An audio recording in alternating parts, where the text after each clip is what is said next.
Hey everybody, Happy New Year. 2017 is here, January 1st. We are at high noon and we are here for episode 119 of Hash Church. So I hope everyone is doing wonderful today. I am just going to mute my YouTube stream as it starts up and I will send out the invitations to the Hash Church panelists and we'll hear what everyone did for their New Year's Eve and how they brought that in. Shut that down and here we go. We're going to send out the links. Send out the links. Okay, here we go. Well, starting Hash Church a little later today, as some of you may have noticed, I did have quite a few calls from people worried that Hash Church wasn't going to happen today after especially the 9 o'clock time came and went. But I was talking to Todd McCormick and Rob Clark the other day, and they suggested maybe on behalf of Tony that we start a little bit later today. So thank you for that, Tony and Todd and Rob. And welcome, Etienne. Welcome, John Burfello. Welcome, guys. Happy New Year.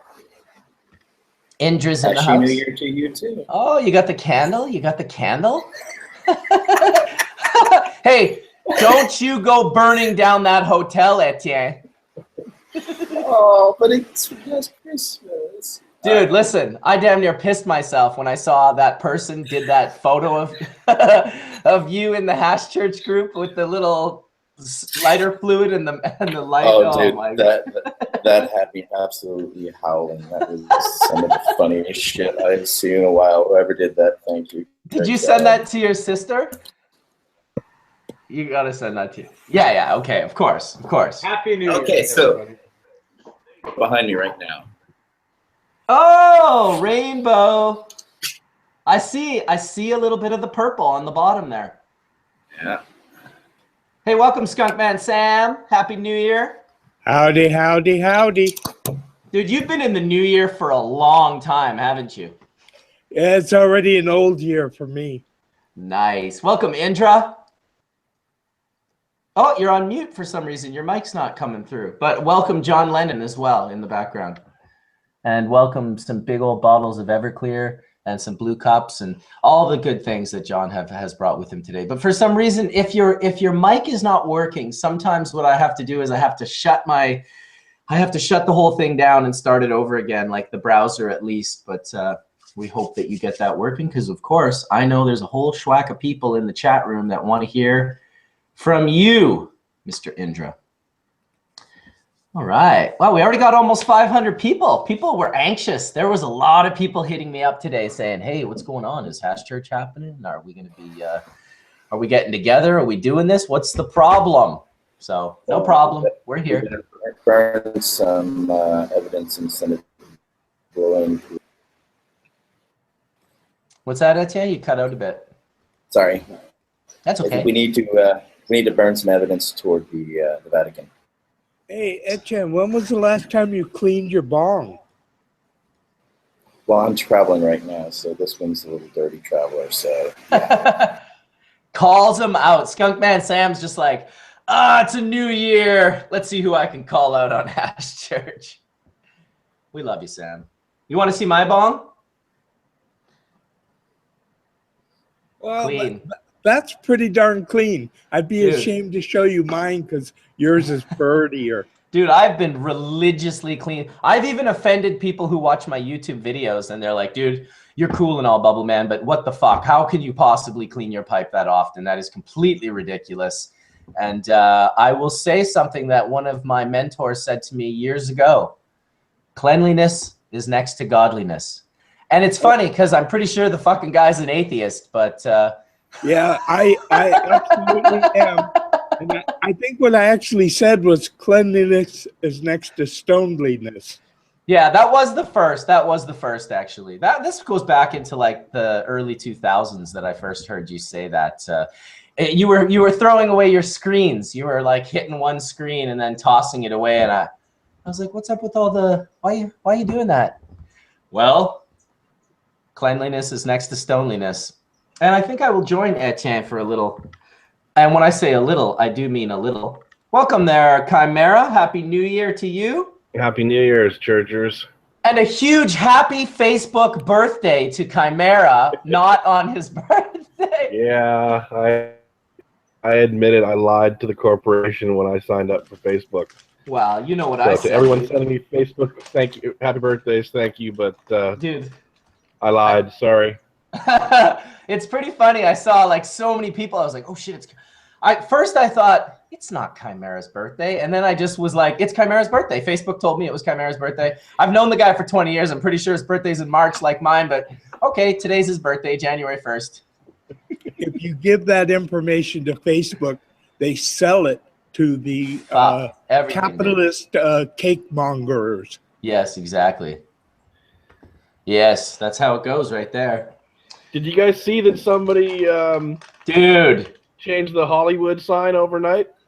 very cool. Very cool. That's a 40-year anniversary from the last time that was done in California, 1976, January 1st. So they called it vandalism. I said, come on. It's not vandalism. The guy put up sheets. Yeah, it happened in 1976. That was the first time they did Hollyweed. Now, is 1976 just before Just Say No with Nancy Reagan, or was that after? That's before. Oh, right. So she was a decade later. Yeah. So fucking beautiful, wonderful. California, as always, leading by example. Said it was also done in 83. In 83, I never heard that, but I believe it. I mean, it seems like something that should be done once a year, personally, but yeah, they take funny. that sign very seriously. The cannabis news doesn't seem to slow down over the holidays. Forget about it, dude. I mean, even from my friend who's been involved in the stock market for the last 15 years, he says that the excitement that is in the stock market right now, they haven't seen from before he's worked, and it's all cannabis related. Cannabis is the news. Cannabis is in the stock market. Cannabis will probably grow like a great sign that my friend used to have on his grow. It said, give weed an inch and it'll take the whole yard. Do you think it'll be better than tulips did in the 1700s in Holland? Well, I mean, fuck, maybe. That's a tough one, though, because that was an explosion. But that also had to do with a royal person loving those flowers. Wasn't it a queen or something that was obsessed with tulips? It also had to do with the rarity. And right. The trouble is there got to be more and more and more until finally people were paying the equivalent of $1 million for one, which the next day was practically worthless. Yeah, the big flower crash. The bubble popped. The bubble popped. Well, you know what? Those clear domes, they never stay clear for long, do they, Sam? Well, you know what they say, if it don't bubble, it ain't worth the trouble. Hey, and that's really how I got to meet Sam. For those of you wondering, I had been introduced to him, but he was kind of like a hard fucking egg to crack. And even getting introduced by my friend Hillary, who I thought, Hillary, this is a great introduction. He still was like, fuck, I was definitely not his friend after I met him the first time. But when I used his quote, which is if it don't bubble, it ain't worth the trouble, which I first heard Rob say in 95 when I smoked the 50, which was their dry sift, this crazy dry sift, very strong, like minimum 50% THC. They called it the 50. Marty called it the Ciroc. It was crazy shit for sure. First time I'd ever seen that stuff. But when he hit it, it was like, see that? If it don't bubble, it ain't worth the trouble. And it was basically, it was melting through the tightest little screen down the stem of the Ruhr. And I was just, it was 95.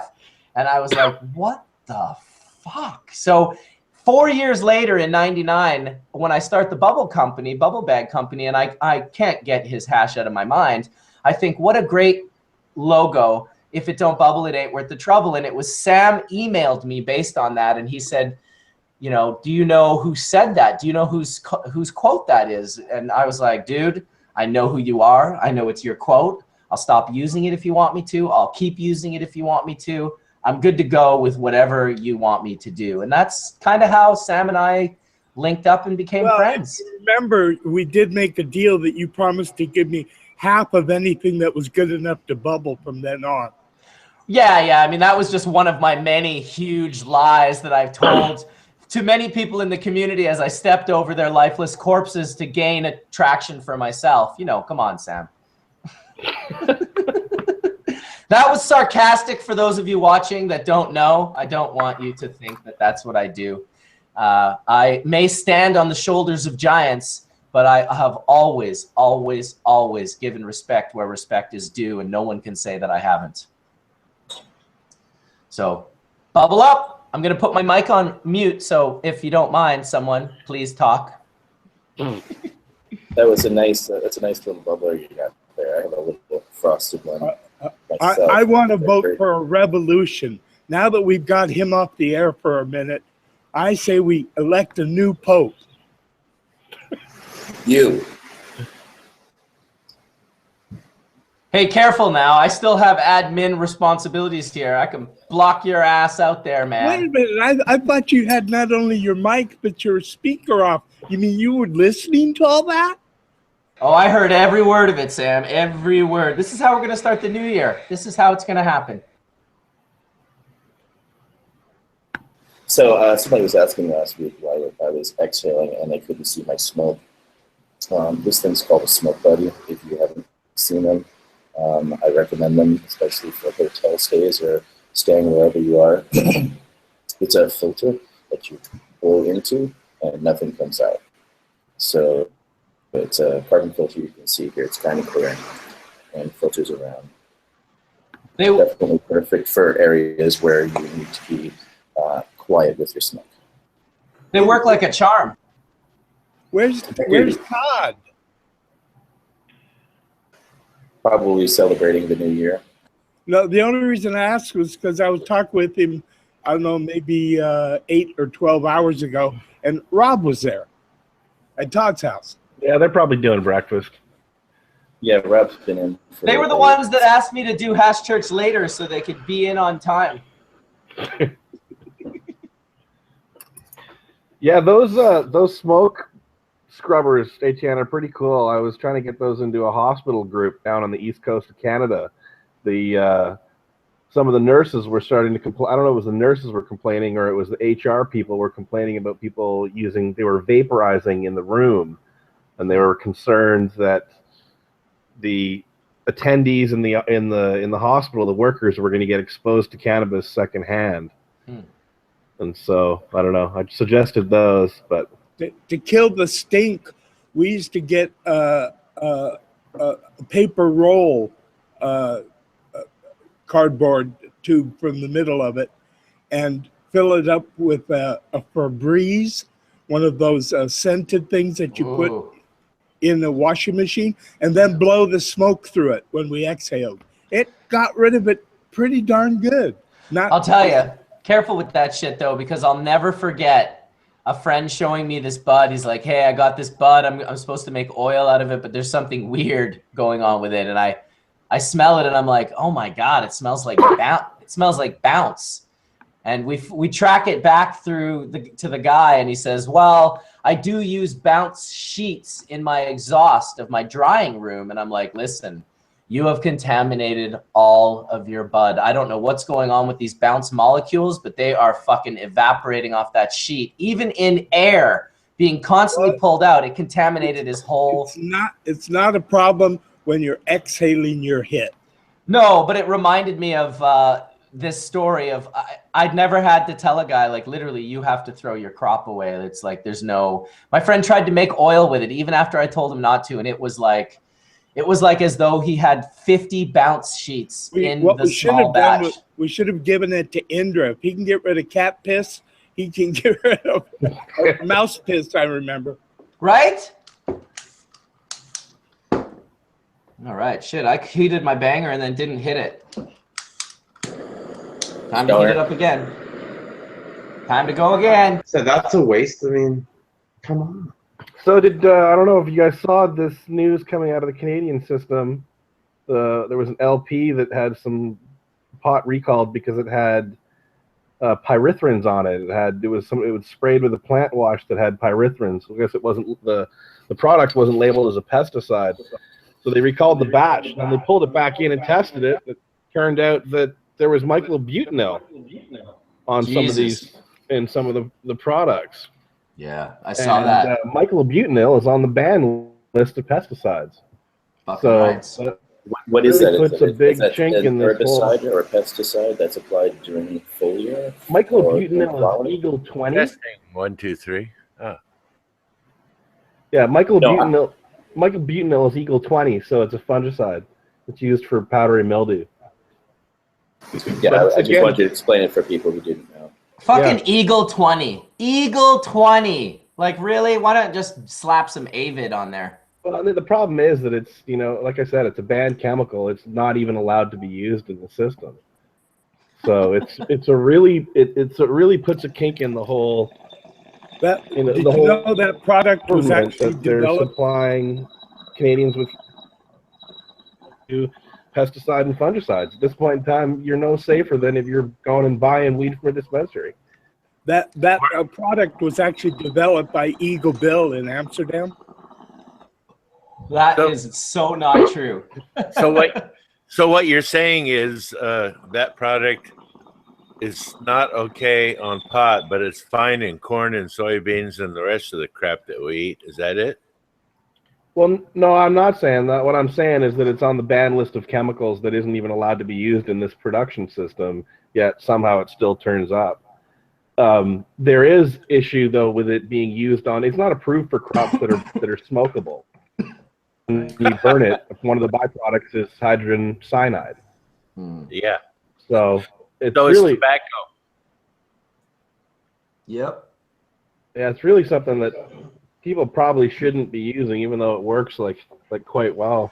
People don't use tobacco medicinally, though. Like, there's no way you're gonna get to smoke tobacco in a fucking hospital because you have medicinal needs for it. It's cannabis is a medicine, and tobacco is just a recreational poison. That's Well, not. wait a minute, Mark. That's not hey, true, Marcus. hey, I knew it wasn't true the minute I said it. I was just gonna see how fast it would take either of you to interrupt me and tell me why. It was used against influenza in the First World War.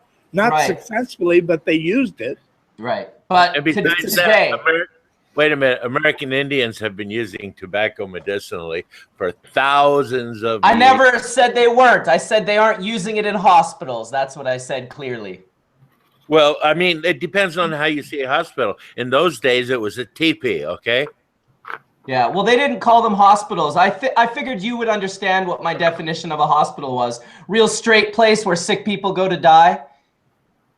Yeah, I've seen them. I worked Yeah, in them for a long time. I stay away from them as often as I can, but I'm just saying cannabis is a little bit different from tobacco in the sense that, well, it doesn't kill 500,000 people a year in America. What's killing the people with the tobacco is the constant, incessant use of it day after day, year in and year out. They're And the not chems. using it. If they used it like a healing herb once in a while for some of the things that nicotine can do in small doses, it would probably be okay. But instead, they smoke 3 packs a day for 25 years. And Well, listen, even smaller doses of tobacco, like a cigarette or two soaked in water, drink the glass of water, it'll kill some of the people. Oh, yeah.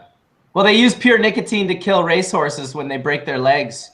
Just a syringe full, pure nicotine. That thing is, heart stops beating before the plunger hits the base. Well, it's a good thing they die because otherwise they'd be addicted to smoking. They get addicted to I don't think nicotine is nearly as addictive as like radium-226 and some of the other random shit that they spray onto. I like to actually call cigarettes and tobacco because tobacco is, there's this huge historical context of indigenous people that have used this plant for many, many different reasons. Shamans use it to travel and to get back from psychedelic journeys. I see the importance of tobacco. Cigarettes seems like some invented version of what they did with tobacco to make everyone well, you got to remember, a die. cigarette have 200 other chemicals in there. So tobacco is only one ingredient in that chemical package that you're ingesting. Also, before the mid 1800s, 1850 about, they didn't have bright tobacco, which is heat flue cured tobacco. And all tobacco before that was black tobacco, which was absorbed through the mouth. It was not absorbed into the lungs. You couldn't inhale it because it had completely different pH, and it just was not affected by inhaling. After they invented bright tobacco, then everything changed, and cigarettes became the preferred delivery form for nicotine. Cool. I once had some black hash that you couldn't inhale either. Oh, yeah. I'll tell you. You should have cleaned it up for them. I'll tell you that what Indra just said is exactly why when I named my company and I coined the phrase bubble hash, because people are like, why? I wasn't trying to create anything I owned. It was before people started having to do that. I think I was just a little bit before everyone wanted to name something and come up with it. I was just trying not to step on Mila's toes and step on the history that already existed with Isolator and wanted to come up with a different name. And, you know, Bubble seemed to fit the... Let's face it, it's hard to come up with different names. What happens is, at an appropriate time in the culture, you might say a word that rings everybody's bell at the same time. And basically, that's what you did. When you came up with Bubble Hash and Bubble Man, it resonated with everybody. I mean, you didn't call yourself... not at first. Small things strained out of a screen, man. That's fucking awesome. Yeah, you're right. It's true. I called myself Bubble Man. I mean, it just seemed like a way to stay away from the isolator and just create this own sort of little niche, little bubble niche. And it's worked out rather well. It's been fun. The niche grown into the world. All things in good time, I always believe, you know. My patent languished for 8 years. I mean, I did a lot of perfume and flavor work for big companies, but it was so fucking boring. I can't begin to tell you. There was certain times and parts of it that were interesting when I got to look in a chamber and see something coming out of the oil and the butane atmosphere, like huge crystals or lots of crystals, when it was interesting. But the work up to that was incredibly boring. Sometimes you would have to grind stuff, handle it, prepare it, get it in the machine. Of course, Get it ready for extraction. You only get to see the interesting part in the last half hour or so while you're dropping it in the lower chamber and peering in through the window. You saw the size of the windows on the bottom chamber on mine. They're 6-inch quartz windows that are 4 inches thick. Fucking That's crazy. why Marcus, instead of calling it bubble later, he called it bubble now because he didn't want to wait. No, that was awesome because I was not selling those washing machines, and it was Sam who emailed me and was like, hey, Mila's selling these washers. I think they must be a good thing or something. And I was like, okay, well, I'll look into them and check it out. If they're good, I'll sell them. And that was the first time Mila actually kind of used the name Bubble, because for the amount of energy I put into it, it was a smart move on her part to it was ballsy because she definitely took the name Bubble and added it to the name Isolator, which was actually Mark Rose's, my manufacturer, came up with that name Isolator. They put them together and she came up with the Bubble Later, but she's Dutch and English isn't her first language. And I don't think that she saw what was going to happen, because my first full page ad in High Times and Cannabis Culture and Weed World and all these magazines was a picture of my Bubble Now. And the reason I named it the Bubble Now was just so I could do this advertisement, which was, why bubble later when you can bubble now? And that was like a full page ad that I ran I must have ran that for 4 to 6 months. And it was a good one, let me tell you. Like, I'll tell you, the first time I saw Mila after making that ad, the vein in her forehead, as she looked at me, I was like, oh man, like, I don't think she found that funny. But I did, and that's all that really matters, you know? It's got to be funny. It's got to be savage. Sometimes you got to be savage. Rip that fucking Band-Aid right off. Anyway. It is sarcasm church this morning. It is sarcasm church. It kind of reminds me of the day Skunkman Sam had Joseph Petrie pied at the Cannabis Cup. That was historic. For those of you that weren't there, it was quite a moment in time. It wasn't Petrie that got pied. Yeah, it was Marco Renda. Right, it was Marco, right, for the Petrie stories. Is that thing still on Vimco or wherever you posted it? I don't know, but because I videoed that was the year I got a $6,000 cell phone bill because I was using live streaming on my phone with a Canadian number in Germany and Holland. For like 3 weeks straight, I was live streaming Steve Hops and Nate Dizzle glass blowing with Martin from Ruhr. I was like, yeah, this is killer shit. $6,000 later. Anyway, what I did was your wife videotaped the pieing of Marco Rendo. And then I streamed her playing it back on the video camera screen. So it was this weird inverted like stream of a video camera recording. But yeah, it should be up somewhere. And because I videotaped that, everyone thought for like years that I pied Marco, which is, for those of you unfamiliar with pieing the whipped cream on the plate, I guess it's a way to avoid like being arrested.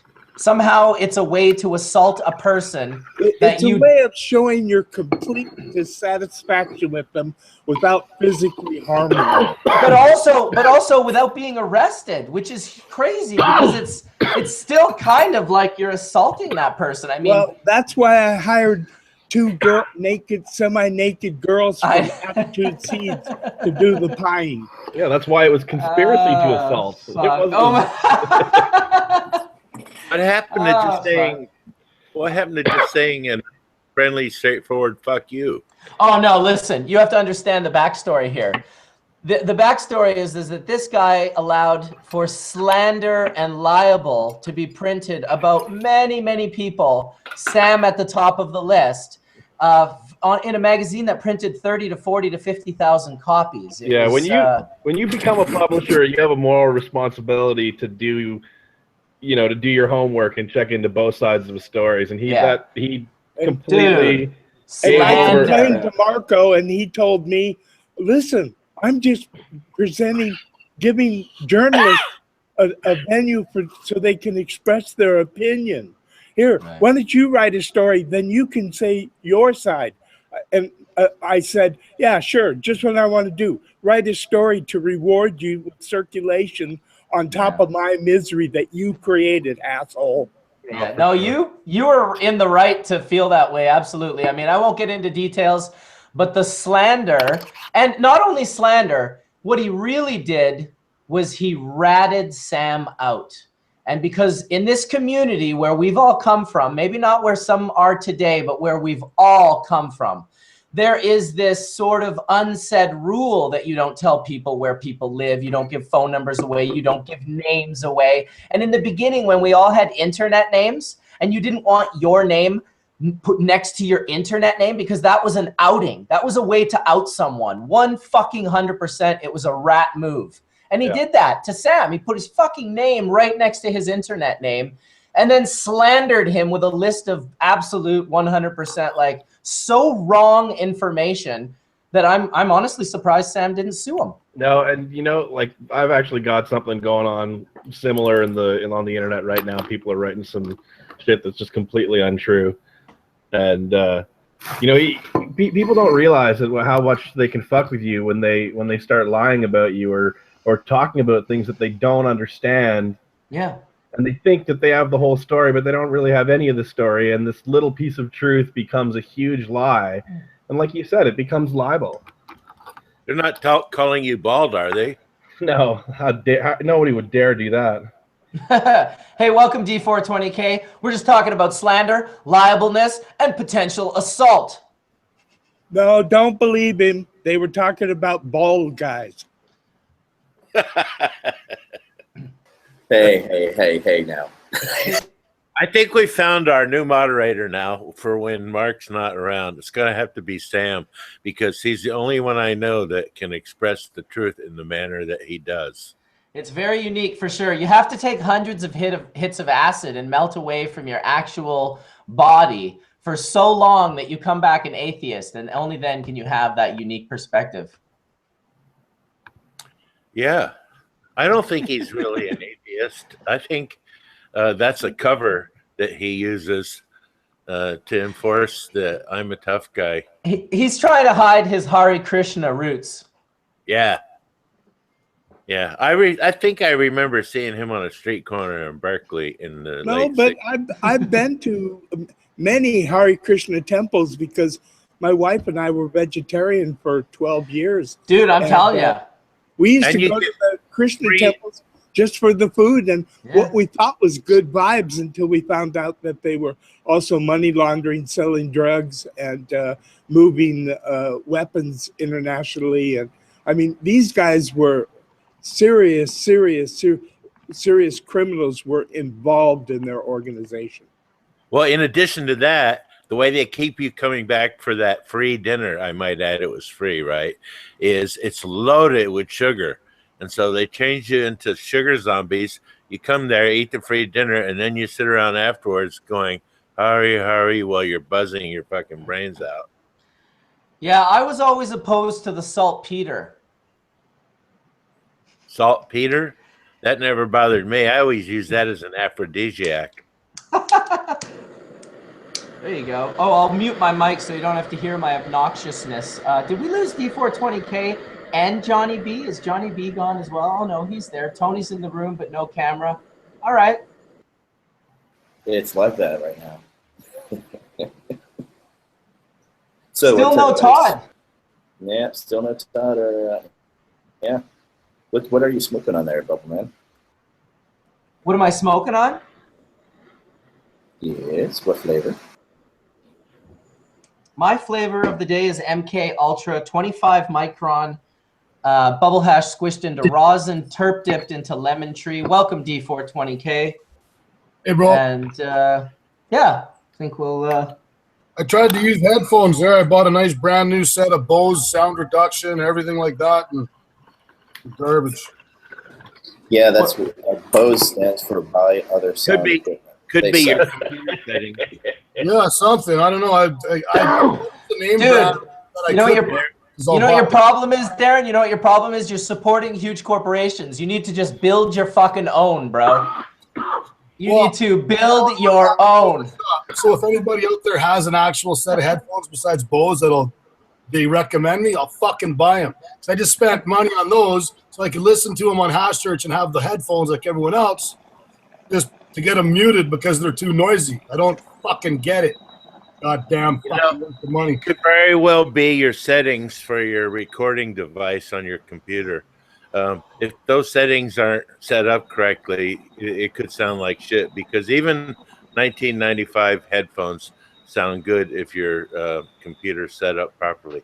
So look under the settings tab and get a look at all the settings you've got. Your settings might be set up for game or something else, or who knows, but it's doubtful that it's the headphones. I think the It's probably- part on my headphones is set up so it's too sensitive or something, because I can hear everything fine and stuff, but the noise reduction thing, I think there's the canceling part where it shuts off when you're not talking, but it's too sensitive, so I'll just use the normal sound. Then I can hear and mute when I'm not talking. Just Well, do the- fucking Happy New Year, brother. Let's Yes. fucking smoke a bowl. just did- Look, there's little Dabs over his shoulder. What's up, Dabs? I'm gonna have a tangerine strawberry banana dab from Frankenstein Extractions. Welcome, Tony V in the house, fresh off a There flight. he is. I have to say that lemon tree, I just exhaled it, and it is like a cannabis orgasm in your mouth. Yeah, you definitely seem pretty up at the moment. Dude, I'm telling you, it was so good. You seem I'd- jacked up. I don't think it has anything to do with that meth I just snorted. Listen up. It's those meth terps. Hey, D, just to give you a little bit of what I'm going through with my headphones, I've got like nervous energy, so I move my feet all the time, and when my socks rub on my carpet, it builds up static electricity and shocks the inside of my fucking head.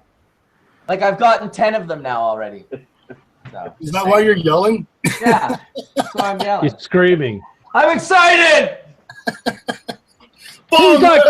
We've got 2016 Honda Accords On sale now. Sunday blowout. You know what? I'm not gonna lie. I'm fucking excited right now. I'm excited. Just buy this seed. You'll only need the edge. I did take your advice, and I went and got a big, thick, nice banger for this. Oh yeah. Oh, that's your thumb go in that. That's a double XL. Oh yeah, that's the one. Dude. Is that the one you picked up in the glass shop up here? No. This one is. What happened to the one? Oh no, I have that one as well, but that was not a 14. This one was a, I don't know, SCB or SBC. I got it in San Francisco. How much was it? Really expensive. Like $85,000. No, like probably like under $200. Jesus Christ Almighty! Well, I tried to tell you. That's a Quave, right? Yeah, but Yeah, it's like it's an XL Quave too. Double XL, I think. Double, no? Just XL? I think it's just the XL. XL on a 14.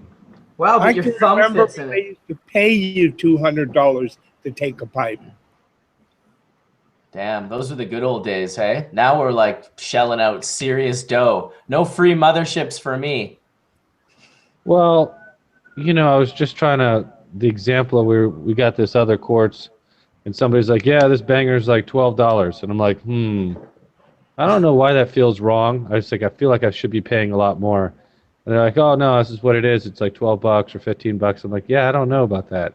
I don't know why you would be selling me a quartz banger for that much. Like, oh, do you want to pay more? I'm like, yeah, I want to pay a lot more. Listen, NY Oiler, this guy knows his shit. If you follow him on Instagram, he's got heady glass. He's hitting it tight. He says they only make regular and double XL Quave bangers. So that is a double XL banger.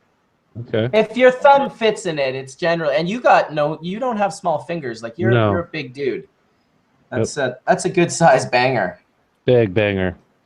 It's great for full melt. It's great for pretty much everything. I've seasoned it and it's nice. Beautiful. Well, I cleaned both my glass pieces for today. I felt like today was going to be a tough kind of a hash church. Why? Well, just because it's the new year. I slept in later than I have in so long. I woke up at like 9 o'clock today. Actually, my wife was like, it's 10 to 9. Don't you have hash church? And I was like, oh, that's so sweet, sweetie. No, I'm doing high noon hash church. Todd and Rob asked me on behalf of Tony, who actually showed up, and I don't know where the heck Todd and Rob are, but we're looking for you guys. Get in here. I was supposed to go to their place, but it's a little difficult these days since my car got broken into, so it's in the shop. Bummer, dude. Yeah. What'd they do? Steal your sounds? No, they just broke the glass window, crawled through the vehicle, and there's nothing in my car ever, like literally nothing except my paperwork for the car and insurance. And they actually took nothing.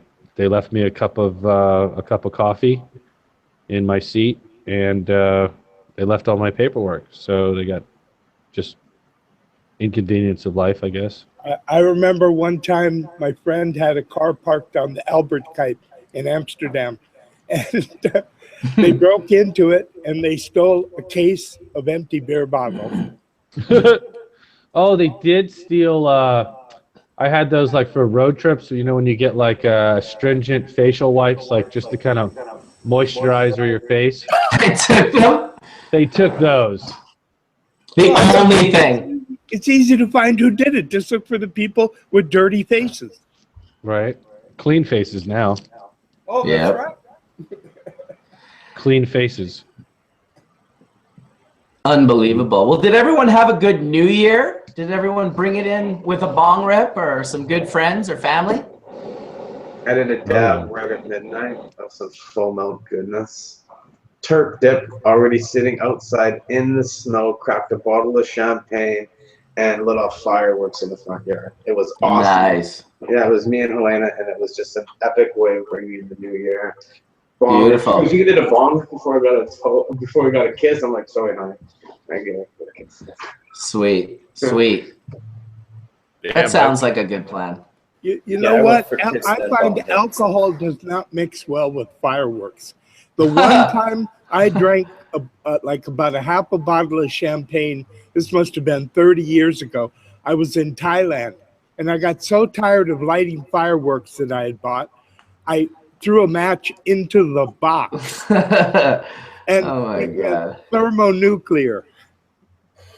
Jesus. Well, you know how to have fun, Sam. Sam knows how to do it up, I'll tell you. He's probably responsible for that giant factory in China. Not just only like- that, but the one in Mexico City too.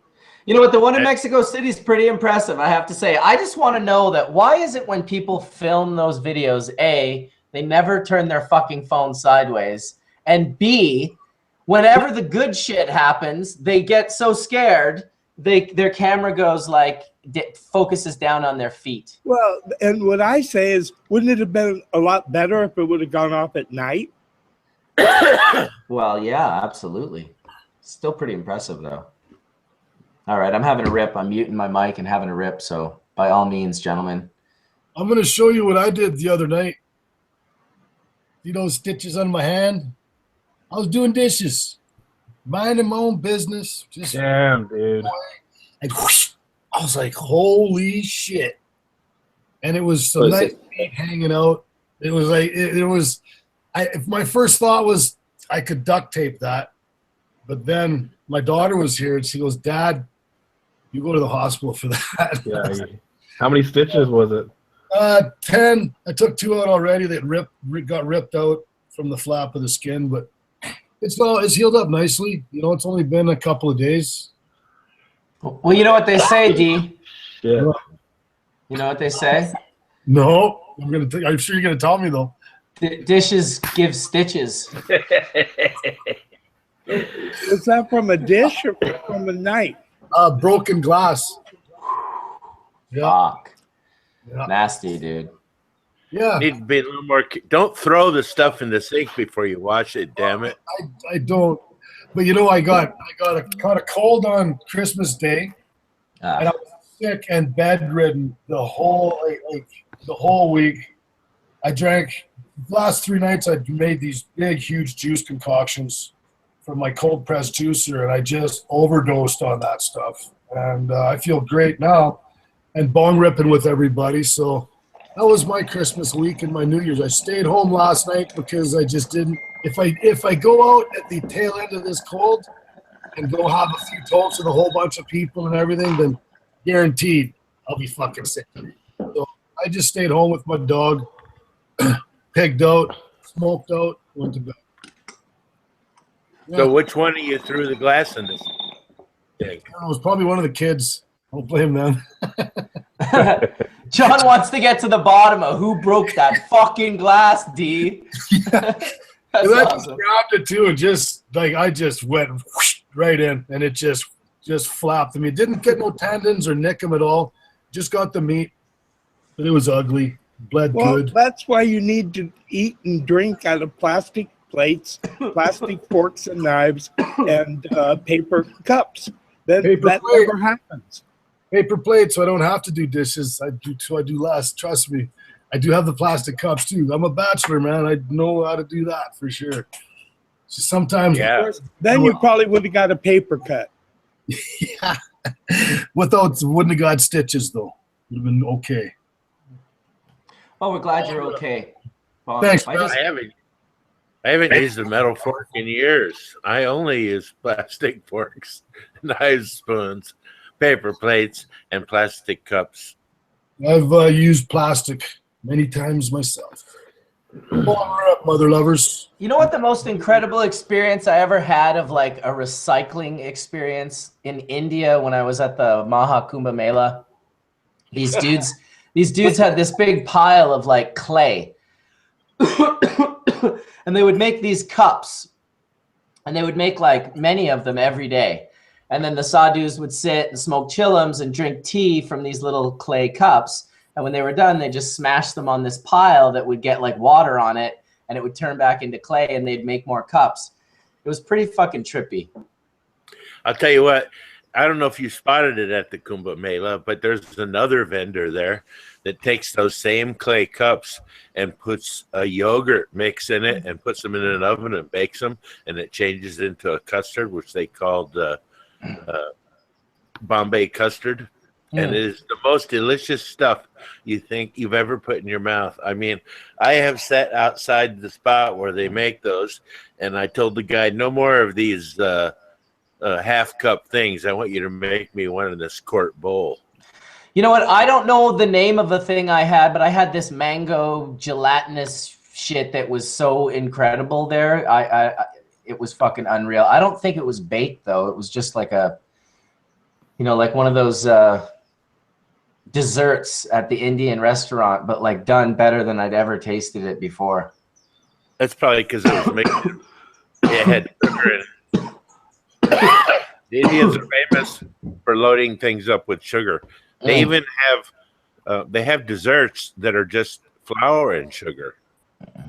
Julab Guman, it's just a big ball of flour soaked in sugar and syrup, and it's one of their favorite desserts in the north of India. It's a definite diabetic. All right, everybody.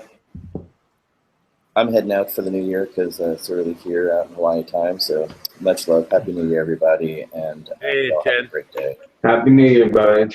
Have Here's a a Jen. fantastic day today. Happy New Year, Jen. Peace, brother. Thanks for stopping in, bro. Aloha. Always nice Gulab to- jamun is good, but like you say, it is in pure sugar syrup. What I really like is ras malai.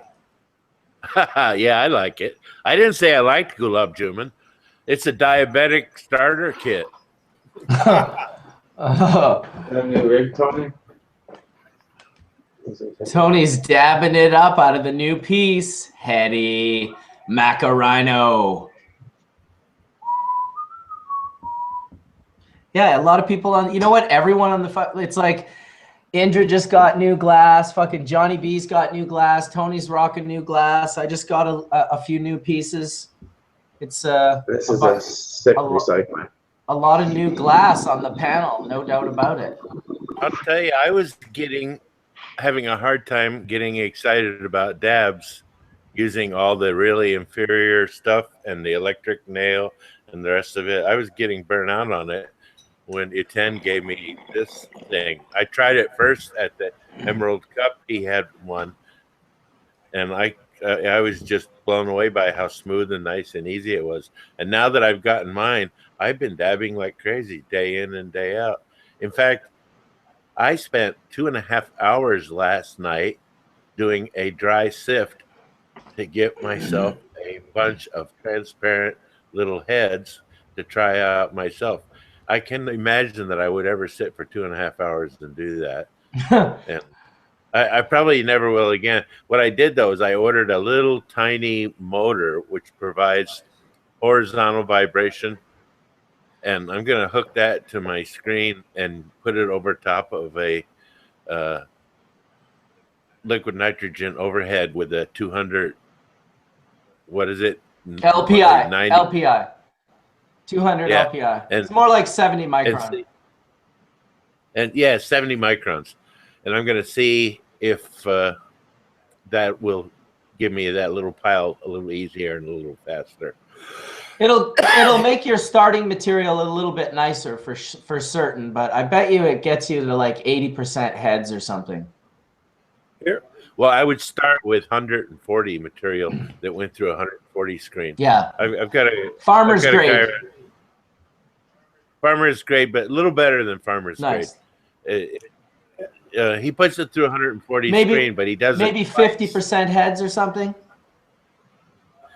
He also made bubble hash with it, and it turned out dark, but it's like clumps of oil. It's just totally. And I put a clump of it in a jar and put it in the freezer, and I took it out and shook it up, and I did that all day. And when I got done with it this morning, looking at it again after that, it had changed essentially back into a powder. Nice. Yeah, well, that's the good bubs. The best bubble hash when using the right cultivars is really on point with like the best dry sift. But it's rare to find them both in their top forms. It's rare. Well, I wish it wasn't. I'm smoking out of an old pipe, an old drizzle. Dude, look at that. The Dizzles. It's actually pretty dirty, and I'm ashamed. I haven't washed it in a couple days. There's the one from the same year. Couple of days. It looks like it's been months. No, you have to understand. That's the difference between us real smokers and lightweight guys. Yeah, no, for real. You can't imagine how much that dude puffs. It's like they could do a documentary on that shit. It's next level for sure. I love it. Sam's so predictable. He puffs tough, I'll tell you. But I will admit. Well, it's time to do a nice dry sift rip. That's some Congolese that we cleaned there in the middle of last year. What did you do, Sam? Say that again. I said, I agree. My pipe is shamefully dirty. Oh, you know what? Shredder0911 has the best. He's got the best quote in the chat room. He says, Sam Chaz the Dizzle. I don't know why I find that so funny. From when Brett Maverick was on here the other day, he was like, "Oh, they call that chazzing a banger when you fuck it up like that." And it sounded so funny to me. I think that you all should laugh as well. The good thing about it is all it needs is some hot water and Dr. Bonners. Yeah, a little Dr. Bonners, and she's clean as a whistle. Yeah, you know what? I bet you. What is Dr. Bronner's like? What is the makeup of it, Sam? It's peppermint oil. Peppermint oil, right? And well, this one and hemp seed oil. This one that I've been using is Karanja oil and a process of coconut extract, kelp extract, and sugarcane extract. And it is unbelievable how well it cleans a quartz banger. Do you like the taste of it? I don't taste it at all. What? There's no taste. That was what I was going to ask. How's that taste? No taste. I don't drink it, and I just clean my banger with it. And as you can see, my banger is not chazzed. Well, it sounds good though. It sounds tasty. Well, Marcus, if you send it to me, I'll chazz it up for you for free. Oh yeah, that reminds me, Sam. What's the address where I send half of the samples I got given to me at the Emerald Cup? Number 1. That's box 55555. Chazzed. That was funny. The youth. The youth. Well, I'm looking forward to 2017. I'm looking forward to heading back to Jamaica sometime here in the new year and checking out things with the company and what's going on. That's going to be exciting. Yeah, that sounds like fun. Yeah, it's always good to get away for a little bit, you know, even if it's not the 3+ month stints I've been dreaming about. Listen, going to the Cup was a getaway for me. I was practically bedridden for 4 days afterwards. My body was so stiff, but on the 5th day, when I got up out of bed, I felt better than I felt in a long time. And I took a good long walk that day, and I've been taking good long walks since. So I thought that. Well, you know what a really cool idea would be is to create like a Burning Man style. I'm putting it out there for all you burners. We want a living room of multiple couches, maybe a nice carpet on the bottom, a table in the middle, and we want it to drive like a car. So we don't have to walk back and forth. We can just all be sitting on these couches, the Hash Church Lounge, and just drive it back and forth to the different areas. It might take up a lot of room, but I'm sure they'll facilitate us if we build it. You mean like a big Greyhound bus with a lounge inside? Well, not quite that big, but sure. Yeah, shit. That would be great. No Chaz in the banger, guys. No Chaz in the banger. You know, you can buy Bluebird school buses quite cheap with diesel pushers and so forth. that are yeah. relatively low mileage, like 150,000 miles for $6, $7, $8, and $10,000. Really nice vehicles. You can even get a handicapped one. The handicapped ones have a bathroom built into them and a lift so that you can have a wheelchair be picked up and put in it. And those are for sale. It costs a few extra bucks, but hey, it's worth it to have a shitter in the vehicle. Look, it can't be a vehicle. It has to be it literally has to be a living room on wheels. And if you want, we can have a shitter in a bathroom also on wheels, so you can, no problem. And we'll have a masseuse so you can get massaged throughout the day. So at the end of it, you're not bedridden for 4 days, because that's ridiculous, man. That's pain. That Johnny B used to do shit like that all the time. I'd see him like go to the Cannabis Cup and work so hard for Medtainer, just like talk to every single person, be on his feet for like 18 hours a day, like hustling harder than anyone, all fucking neck broken and fucked up after his accident. And how long were you fucking crippled? Okay, no, the best one was when you brought your Argo to Man Camp, when you were totally in pain and proceeded to give everyone a traumatic Argo ride through the forest. That was amazing, dude, because you paid the piper on that one too. That was Johnny a B. week recovery. Yeah, you were like, for 2 weeks, you were just like, bro, that was the funnest. That was the funnest camping trip ever. But oh my God, I can't move. I was like, I was feeling for you, bro. You know what? That was then. This is now. I feel wow. You know what? Well, you're out. 2016 changed my life. Those surgeries, and you know what? 2016 was amazing, amazing year for definitely for House Church too. Every day, you know. It gave me a more positive outlook on surgery. I will tell you that. I was always kind of afraid. I was like, I only heard nightmare stories. I wasn't hearing very many good stories. But watching you go through that. And it was pretty heavy, because you could have been crippled or could have potentially had something worse happen. I'm sure that you had to sign papers when they operated on you. Oh, I had to go get a living will and everything, because they took out the C4, C5. It was a good surgery. You know what? It changed my life. I needed it. So yeah. But before, like you said, I mean, hash got me through my days every day. You know, I puffed tough hard. The difference is, you know what? That's what got me through my days. And that's how it worked. Growing and getting good meds and spreading the good word of how cannabis saved my life. Do you have a mothership flower bowl on your pipe? Yeah, actually. Nice. Little mothership. I scoped that. For doing some dry sifting here, I'm smoking all my killer sift that I've had for all through the year, all my little Congolese winds and stuff like that. And that's what I'm doing right now. I got my little 2016 little special stash that I'm just kind of puffing a little bit of, and little memory, little great remembering 2016. Awesome. Tough. Dude, I didn't. Tough. My neck didn't do that, but I had a very similar thing. I have 2 titanium cages in my lower back holding it together as a result of being in the wrong place at the wrong time. I went to Vietnam, volunteered, and so that's how that happened.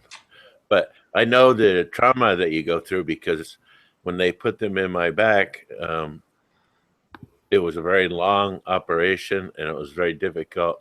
And after he came out of it, couldn't really lay comfortably on your back, and so they put me in a special bed, and you know, nobody was bringing me joints or anything, but I'm not sure I could have even smoked. I felt so bad until I got out of the hospital. But I truly understand the agony that you went through.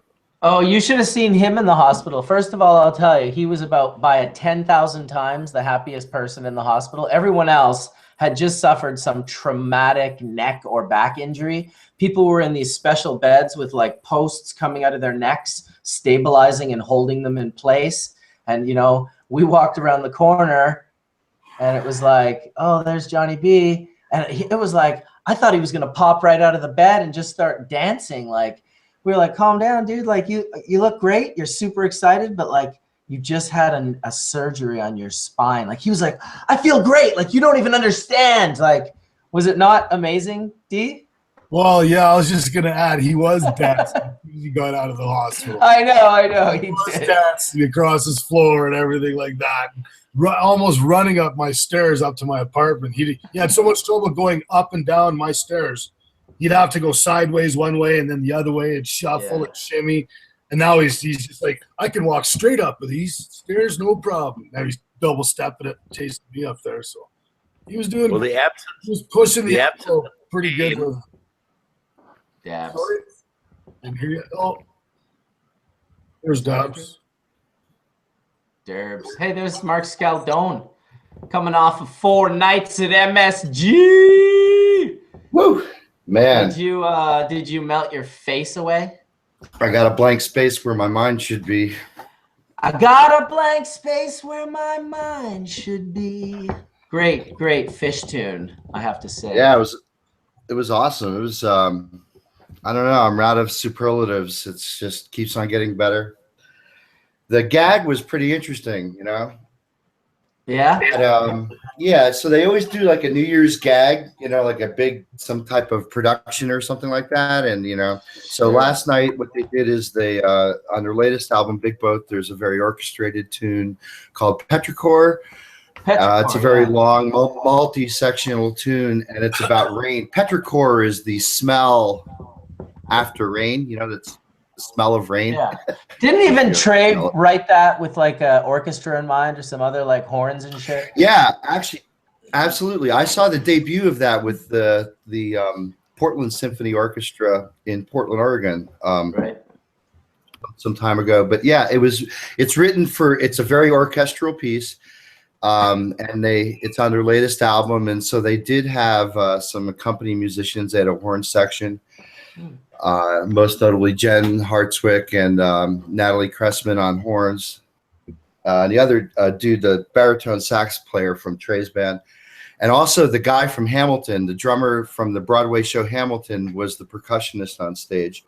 And they had a bunch of like fake rain. I guess they were these little plastic foam drops kind of fall down, and there were a bunch of dancers on stage and umbrellas going up and down. And then it started raining cats and dogs, and literally cats and dogs, balloon cat and dogs fell from the ceiling. That was kind of cool. Yeah, a lot of raindrops fell, and yeah, it was cool. Someone shouted me out from Hash Church. I got to say hi to God, what was the guy's name? I think Matt from Wisconsin. Hey, man, thanks for pointing me out. Nice. Man, sounds great. I wish, well, you know what? I saw my buddy Slinger post on Facebook the other day how he was like, oh, Fish is playing down in Mexico. Maybe this would be something cool to do next year. And he tagged Jason Lee.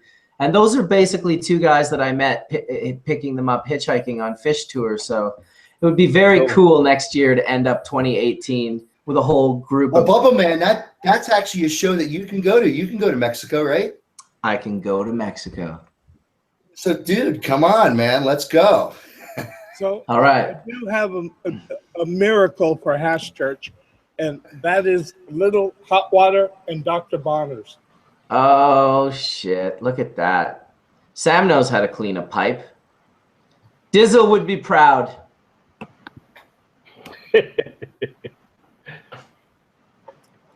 Now I can get stoneliness again. There you go. There you go. You're back to where you. The Diz is de-chazzed, says ChemDog. Hey, did you ever read that article that the Duchess did on Hash Church? I never did see it. I saw like she posted some pictures, but it wasn't like the whole article, was it? There's an article out on Hash Church. I haven't. Yeah, no, I never read it. I just saw her. I never did either. I've been looking for it, and her birthday is actually today. I remembered because she's a first. Oh wow! Well, where's happy the birthday. article published at? I think she did it with Dope, didn't she? I thought Cannabis Now magazine. Cannabis Now magazine. Yep. That's the one, eh? Yeah. I don't know. I didn't see it. But she said to look out for it. But there was like a thing done on Hash Church. Well, that's cool. Yeah, I think it's not out of the question to do something with Burning Man 2 this year. I think that's a cool idea. A hash church living room, like a live, moving hash church. Yeah, just like a wicked remote control. Maybe it turns. It's like, it could just be could be fun. You have to make The it high really, desert, really. I was Go going to say ahead. the high desert, there's a lot of wind blowing around, and in that wind, there's a fine dust. That dust is going to get all into your oil and your hash, though, right? Hey, I was Yeah. thinking of doing the Burning Man idea, like the building of a cool vehicle, not at the Burning Man, but at the Emerald Cup. Mm-hmm. So we could roll around on a living room. So when the security guard says you can't come in here, we could just say, "No worries, bro." And just Well, like what if you could create a vacuum sealed room, Mark, where you get inside the living room and then there's another room inside that room that has zero pressure, and you're like, all right, if you want to dab, you have to get inside there, and you just like it's a single person dab containment, Right. at Burning Man. Like an interlock. There has to be like Exactly. an interlock in between the sterile zone where you could actually take out hash and not worry about it getting all crusted up by the fucking desert, man. They have windstorms that just completely come out of nowhere, blow through those camps, and everything just gets dusty and dirty, man. It's nuts. Yeah, fuck that. I'll go see fish in the Mayan Riviera. That's epic, dude. Yeah, your buddy Henry will be down there, Mark. One of the Dude. Riviera. Listen, I have never been able to go to a fish show as Bubble Man. That's how long I haven't been going to fish shows. Oh, you need to go. Surrender to the flow, man. What the fuck? Well, I just had all these Surrender to the kids flow. and family. I want to surrender to the flow. I'm busy, man. I got responsibilities. I wish I could be in Mexico in January, but I have responsibilities. Hey, Mark. Dude, I got responsibilities. Mark, on Cannabis Now magazine, there's an article on marijuana and catnip. Are they crossing them? No, it says here, I'm right on their page. It says, how to enjoy a session with your furry friend. Yeah, I'm looking on their website too now. See if I could find the I article. don't see that article, though.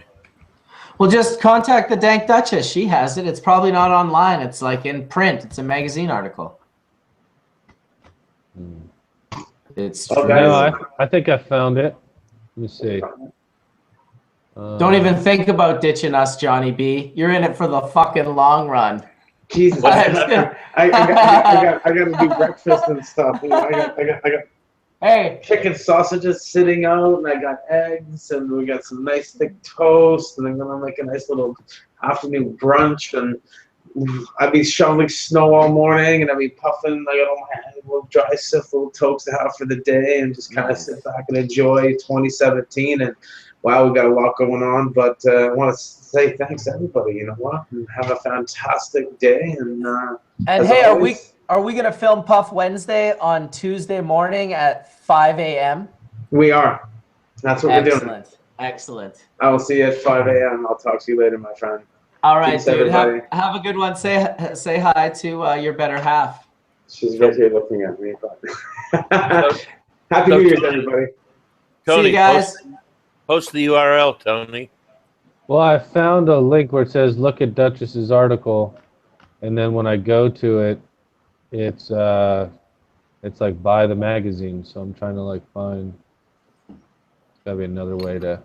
No, you have to buy the magazine. Wow. Or you could contact the Dank Duchess and she could photograph the article and send it to you. She said she did. I'm just trying to find out where that is. Let me see. I am wondering where Sir Todd is. Where is Todd? New Year's Day, anything could have happened. It could have been a real crazy, like, hangover type night. Doubting it. Though. No, we were talking to them last night. They seem pretty mellow. Yeah, I'm just joking. I don't see them getting all wild. No, Todd is like a chess piece of steadiness, you know.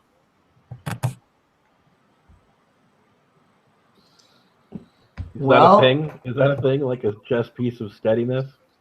I just can't see Todd, I spent a couple hours with him at the Cup, and he's very steady, very sweet, very nice guy, but he's not excitable, if you know what I mean. He maintains a certain vibratory level of existence.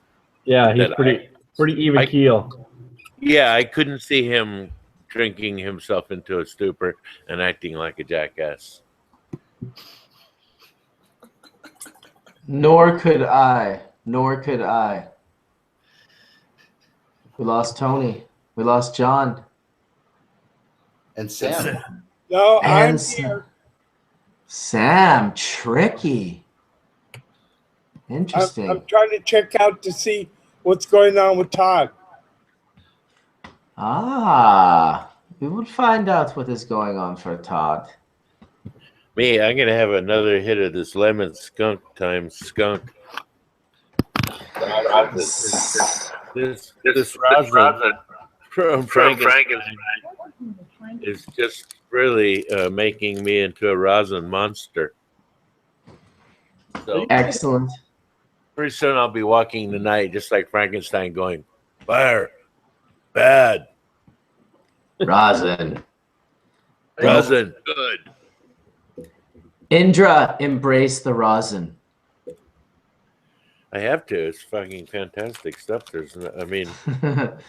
I have one of these new presses on the way now from China that is neither pneumatic nor hydraulic. It's electric, and it produces all the proper pressure, and it's much lighter, and it's got 3 or 4 different platen sizes.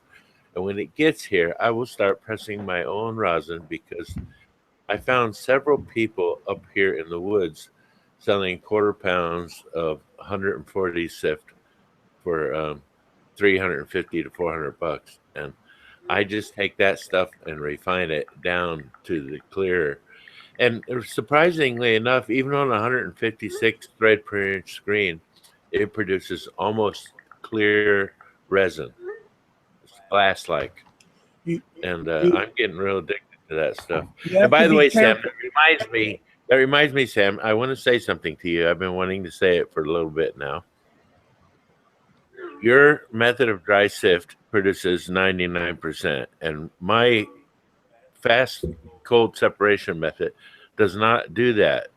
But what it does do is it gets 100% of all the trichromes that are in the material that you start with. One can then further separate that down to 99%, but that's the essential difference between. No, I understood that completely. The only thing I wasn't sure about is, have you ever tested for THC, the debris after your processing? No, I haven't really. Probably should, but The first time I tested debris after dry sifting, there was 45 to 50% of the THC was still fucking in it. Still in what? The dry sift? Still in the debris. Oh, in the debris. If you tried to do the same thing again, if I try to cold sift it once again under the right conditions, it comes up with nearly nothing, maybe a teaspoon of more trichromes, but that's it. So I don't know. There's a lot more THC in the green material, because what I have done is shaken all the trichromes off. At one particular point, a measured pound gave up 138 grams of trichromes. Then the debris was extracted for 129 grams of oil. So, well, yeah. If you got oil, then that means there was still THC in the debris, correct? Right, but it was in the leaf, and well, that's what you claim. But I know no botanist that agrees with you. So I would really like to get to the bottom of this, because if you're correct, then I need to rewrite my book. Okay, well, next time you get into town, come on over, and I'll give you a demonstration, and then you. I've been there once. No. Let's do it in Jamaica, please, fellas. Please, let's do it in Jamaica. Well, okay. Did you see the little video I made of it, Sam? Of what? Me separating a pound of pot into trichromes and then debris. No, I did not. Okay, I'm going to send you a video of it, and you can have a look at that and then send me your thoughts on it. Yeah, well, I definitely get the impression from what you and other folks have said that yours does a more complete extraction. That I have no doubt of that. And I've always whined and bitched about how low my extraction rate is, because I commonly, if I started with 500 grams, I got 5 or 10 grams of 99.9. Yeah, I had that experience last night. I sat for 2.5 hours dry sifting and carting some material, and I had a little bit of liquid nitrogen, and so I put some in a coffee cup and stuck it underneath the screen, which seemed to help a bit, because in the morning when I woke up, I was too tired to fuck with it anymore last night, and so I went to bed. I went to bed early so that I could wake up at midnight, but all that happened at midnight was I woke up and said, "What the fuck is that alarm?" And I went back to sleep. But anyway, in the morning, I took a look at the glass pane that I was sifting it on, and it has a really nice layer of these glass-like trichromes on it. And so I'm thinking, this is. I still remember the first time we tried dry sifting at high temperatures with a fairly high humidity. It sucked. And then we got a walk-in freezer, and it really, really did help a lot. But it still doesn't even approach the level that you're talking about. Well, I'm fond of cold. For years, I studied and watched and was part of many chemical experiments and processes, and I noticed they were always used heat, and somehow that didn't set with me, and I decided that it must be that cold is at least as good a separator as heat, and maybe even better in some cases. And so I've started experimenting with using cold, and like I said, this new, right now, what I'm playing with is I'm chopping up plants that were harvested 10 minutes ago and putting them in the extraction chamber and getting this really, really pristine oil, unlike other oils that I have seen. And it's very light and beautiful, and it seems to be mostly devoid of waxes right from the beginning. So I'm wondering where the wax content comes from sometimes on some of these plants. But anyway, it produced this beautiful, pristine, light golden oil, and I guess what I'm going to call a hydrosol at the same time in the bottom chamber that is a terpene-rich hydrosol. And it's very, very, very fragrant. It's very aromatic. And I'm gonna pour it through some molecular sieves to eliminate the water, if that's what you're getting ready to say, Mark. And then when it comes out the bottom, I'll see what it is. I sent off for a new box of molecular sieves because I'm just fresh out of them. But I use them a lot. I hadn't realized that I'd run out. That's cool. Congratulations, you've made live resin. Say what? This is live resin, right? You've made live resin. Well, I guess you could say that. What I'm thinking about doing now is putting some more molecular sieves in the chamber right on the bottom of the material, and then extracting it and eliminating the water right there, so that if there's a terpene layer in the bottom, it'll remain separate from the oil, and I can just drain it off and have a look. Water and moisture in your extraction is one of the reasons why you're not grabbing waxes and fats, because you've changed the polarity and you've changed the hydrophilicity of your mobile phase. And that's probably one of the reasons why fats and waxes aren't being picked up, because there's so much goddamn water. Yeah, this is live resin, man. Thanks for explaining that. I was wondering myself if that wasn't the case, because it was noticeably absent in waxes, and so I'm thinking the wave of the future is using my system. And furthermore, what I want to do is I want to cut a plant, say, in 3 or 4 sections, stick it right in the extractor, pour in a little bit of liquid nitrogen, crush it right in the extractor, add another plant, add a little more liquid nitrogen, crush it until the extractor is full, minimizing the handling of the plant and loss of possible terpenes. And then when it's completely full, like I got 100 pounds of fresh plant material in there, closing it off and making the extraction. And I need that many fresh plants. And I'm sure that you're right that it's going to be an excellent new way to avoid waxes and other things, because the oil is just the most incredible oil I have ever fucking seen. It's just really beautiful. It has its own. It has it's so terpene rich in smell that the first sniff you take of it makes you start sneezing almost.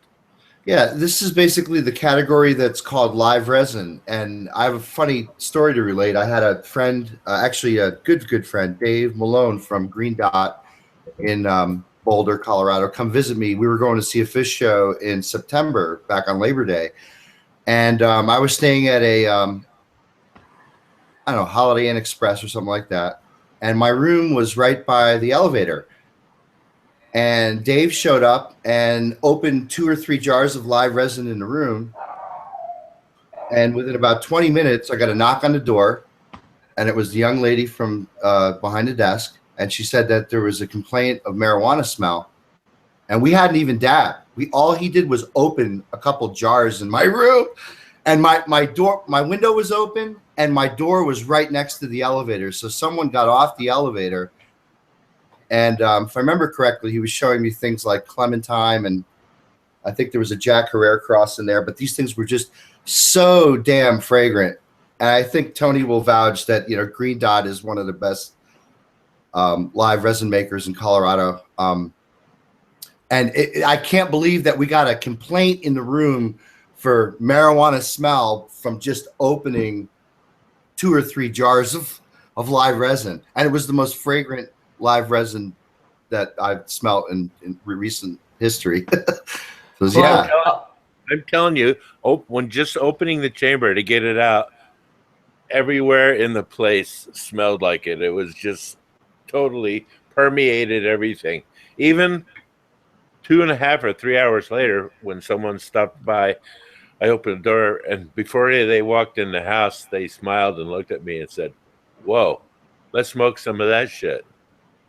Right. Even when you exhale, the exhale has a lingering effect. Like when you exhale those and they're very fruity and flavorful, it'll definitely flavor the fragrance of a room. That's for sure. Yep. Lovely stuff. I think in the future, I'm going to really start mainlining on extracting fresh plants. I think it's going to be the wave. It's living oil as well. Yeah, I guess the trade-off there is that if you're putting dried material into your extractor versus wet material into your extractor, the water is some of the weight of the material, and certainly the water bears no trichomes or THC or cannabinoids. There is a certain slight solubility of some of the terpenes that are in cannabis and water, and that's the hydrosol you're seeing. But in terms of productivity, if you're extracting, say, 5 or 10 pounds of material, and you're extracting dried, cured material, and you're extracting live resin, you're going to get a very, very different yield. And that's, I guess, sort of the trade-off if you're in full production mode. Well, let me say this about that. If you're going to extract an entire plant and you freshly chopped it down, like today, and you take a sister plant to it and you chop it down and you hang it up and dry it, and you dry it for maybe 3-4 weeks, and then toss it in the extractor, that you will find that the yields are not significantly different from the day you cut it down, because that's the day when the plant was at its maximum oil yield. And it's not going to get any better after that, because some of the stuff's going to dry and it's going to change. And so I think that you're probably working off of a theory there. And I know you're Mr. Chemistry, but my anecdotal experience thus far has been that a freshly chopped down plant, not one, you know what I'm saying? I mean, like the day you decided, hey, it's today that I'm going to harvest this plant because you want to hang it and dry it, is really the day you're going to probably get the best oil yield out of it. I know you're going to get the most terpene-rich oil on that day. That oil smell that comes out of that, what you're calling live resin, is. I agree on the terpenes, but it's impossible if you're putting certain amount of water in weight in your extractor. Say you're extracting 10 pounds, and say, you know, I don't know, a third of one of those pounds is water. You don't get any productivity by extracting water. Sorry, that's just the way it is. But the water comes out separate in the chamber. No. I get that, but okay, I guess you're missing my point, John. The water does come out separately, but you could be putting cured herb in that same extractor and just getting a larger yield of cannabinoids from the cured thing. I totally agree with you. What El Soli's data showed by curing in paper bags is that you lose about, 20% of your terpene content? That's the only published data that I'm aware of that talks about terpene content on a 1 month cure. Go ahead. I'm sorry. You missed my original explanation of this, which was I put one plant at a time in thirds or fourths even into the extractor unit.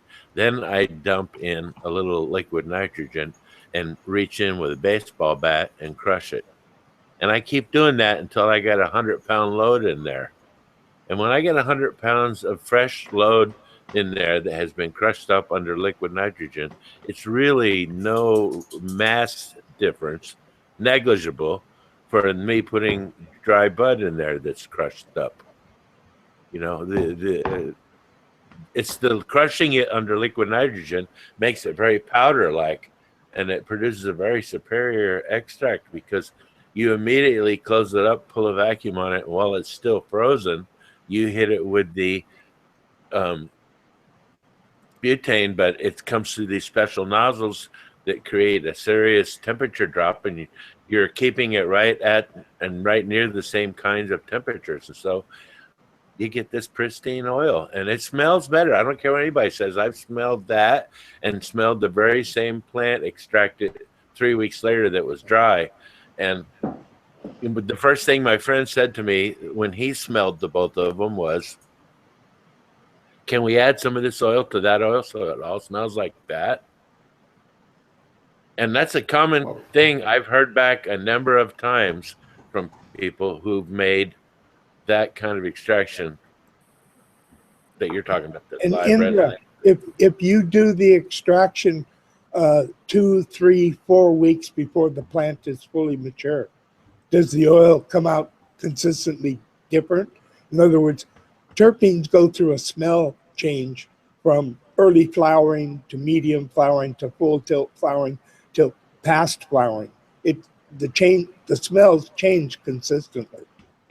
Well, I've had a couple of people bring me what I call cut down crops, where their grow was interrupted way early by one reason or another. They had to cut it down, and so they brought it to me, asking me if I could get anything out of it. And I have extracted some of these very immature flowers for people, and it produces a very light fraction oil. And because it's concentrated, it's okay, but it's not the best of all circumstances to obtain oil. I know Rob Clark used to like to pick plants a week or two earlier than I did.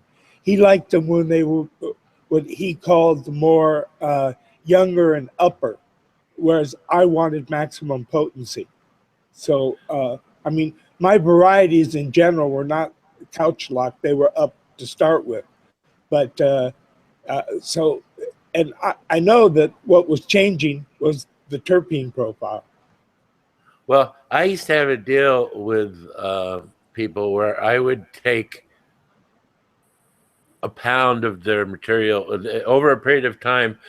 I would assay once in a while what their buds were producing to see if they wanted to harvest it. And from the assay and then analyzing the yield and the output and the smell and the flavor, they would decide. I mean, I would sometimes, getting close to harvest time, assay it for people once a week.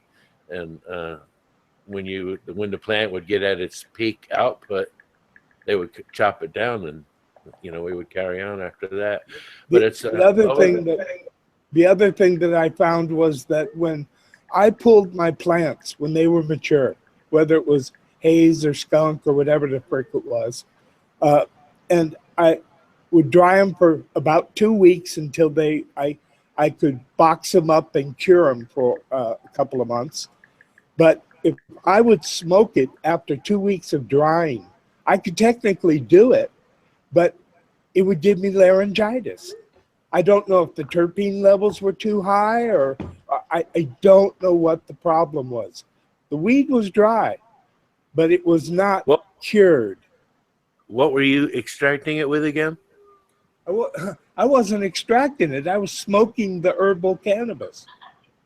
Oh, but it wasn't ready yet to smoke, right? Well, it was dried for 2 weeks, so it's already dried better than they sell in Amsterdam coffee shops. But yeah, right. To me, pot ain't ready until it's been cured for a couple of months after the dry. Yeah, no fucking pot before it's time. I agree.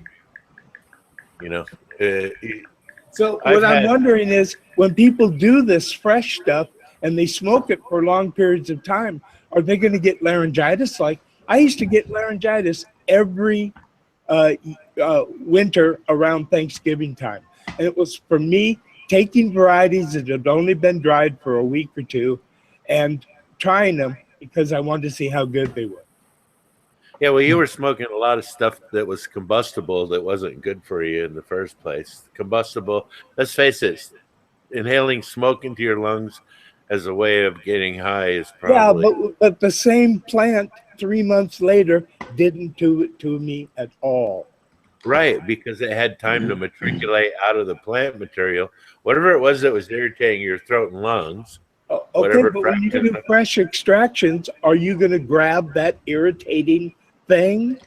No. I think that there's not just curing the plant, but there's also curing the terpene profile. So I think there's two different things. I think Sam's talking more about I've had this conversation with Rob that are there terpenes that we potentially maybe want to wait for them to evaporate out? And I have experienced this where a sharper terpene is there early on, and as it cures out, that one lifts up like a blanket and releases this sort of the cured terpene profile that is substantially different. And I'm sure that it's not a hugely different profile like done through a lab, but I guarantee you there's a particular terpene or two that are gone, that have evaporated, that are the most volatile. I figured it was from hazes, which were what I considered the most terpene fucking varieties in the universe. And it happened to me every year for 5 or 6 years in a row. I would have laryngitis for a week or two. I couldn't, I would go like this. But that didn't slow you down from smoking it, did it? No, I would, no, I still smoked, but yeah, I couldn't talk. Well, laryngitis doesn't have anything to do with the lungs, right? This is up in the voice box and the pharynx up here. I mean, I'm not saying what's getting irritated. I'm saying something is getting irritated.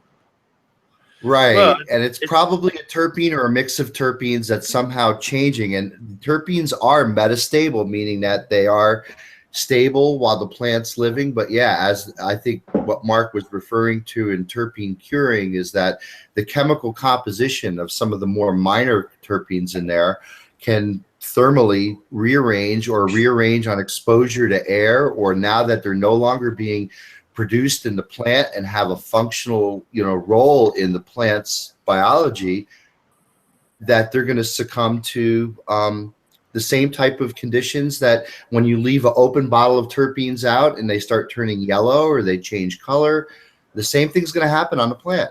Why wouldn't it? How about terpenes plus chlorophyll plus heat makes for a fucking lung irritant? Fuck chlorophyll, man. Everyone's all jammed up on chlorophyll. Chlorophyll is a big ass fucking molecule. Think of it this way. A small house is the molecule we're going after. Chlorophyll is like a fucking skyscraper. It's a big ass fucking molecule. To be honest, and it's just not easily extracted. It's in the plant tissue. It's not easily extracted. Most of the pigmentation, most of the color is not due from chlorophyll, folks. It's due from other highly colored compounds that are soluble. To be honest, I thought it was some of the more volatile monoterpenes. But absolutely, I don't know this. Sam, yes. It's just what I assumed. Well, wait a minute. He said he's smoking it while it's still green, so obviously there's going to be chlorophyll present. That chlorophyll plus heat and plus the terpenes. It doesn't necessarily mean there's chlorophyll present just because it's green. In a plant? I'm not assuming it. He said, I was listening to his story about smoking it to me, uncured cannabis is what I call greeny. You can call it chlorophyll, you can call it whatever you want, but it's not. It's like uncured wine, uncured meat, uncured cheese. It just ain't as good. Uncured cheese is fucking milk.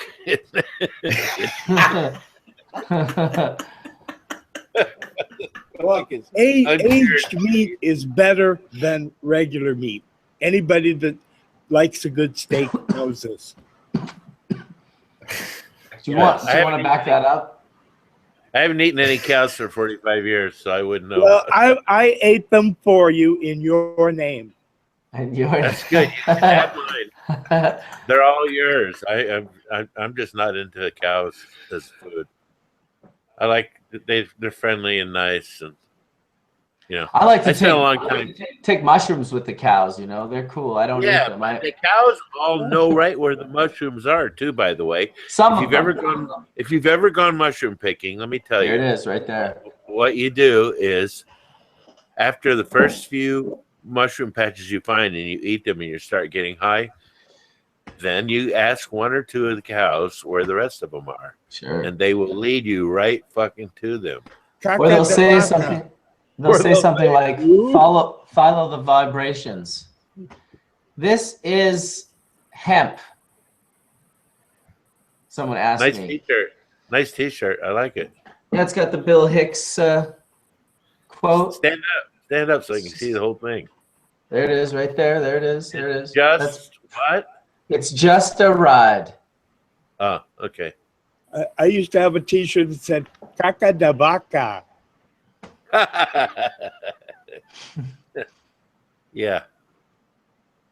Cool tea. Cool herc. How about a bong rip? It's been a while. Seems like it's been a while. You guys want to rip a bowl? Get Irie through the Kleiny. Got some Wi-Fi. Pulled this a little early, just so we were all talking about that. This is pulled a little early. Has anybody ever tried? And dried and cured and then Has pressed. anybody ever tried pressing mushrooms to see if you can get mushroom rosin? I think Paul Stamets probably knows. What about doing it to poppies? You can extract the mushrooms, by the way, relatively easily and get very pure crystals. Well, you might as well just tell everyone how to do it. Well, do it.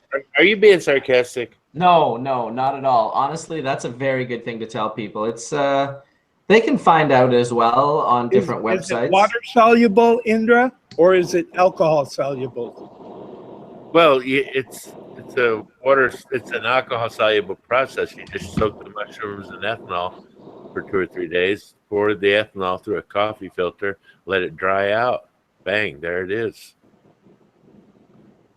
I believe the term is oops, there it is. I don't know if it's going to be oops. It works really good that way. I know you. Sometimes you might want to filter it through activated charcoal filter, and that way it'll remove the mushroomy smell from the crystals when you get them. But yeah, that works. You can also actually BHO mushrooms. In Bali in the 70s, I used to follow the cows. I would take a motorcycle ride down the beach until I saw cows. Then I would get down to their level and follow them around until I found piles of shit, or actually an area where they had shit like a week or two earlier. And then you just found zillions of little mushrooms growing, but they were paniolus, so you had to eat zillions of them. Paniolus subalteus? I'm not sure which one it was, but each one was only about a mic. I mean, they were not strong like Cubanus. Yeah. Yeah, Paniolus subalteus is a very mellow mushroom trip. Well, if you eat 200 of them, I guarantee you get electricity pouring through you. Yeah, you do, but if in smaller amounts or like in what you would consider a normal dose, it's a very mellow trip. But yeah, you can eat enough of them. I mean, once upon a time, I extracted 50 pounds of mushrooms and got this whole bucket of crystals. And mistakenly, we all misjudged the potency of it. And we spent a couple of days going, fuck. Did you learn about the Terence McKenna quote where he says, "These substances do not bathe the ego in a cloud of certitude"? No, but I was thinking that while I was high, though. Oh, no shit. Wow. Some of the best moments of my life, like some incredibly poignant experiences, happened while under the influence of psilocybin mushrooms. Absolutely wonderful stuff, no doubt about it.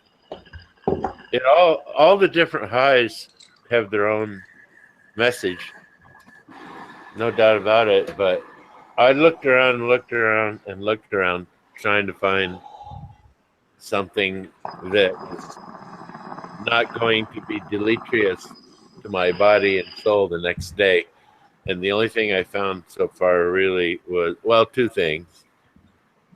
Pot, mescaline, and I guess mushrooms come in a third.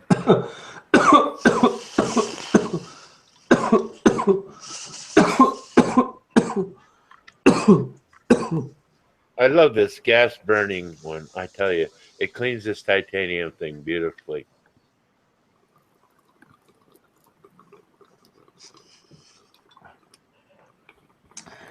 And it's got its own little built-in carb cap on it. I just wanted to report that my clean bong got me twice as high. Maybe it was twice as big a dab I put in it. Excuse me. Coughing while Sam's trying to talk.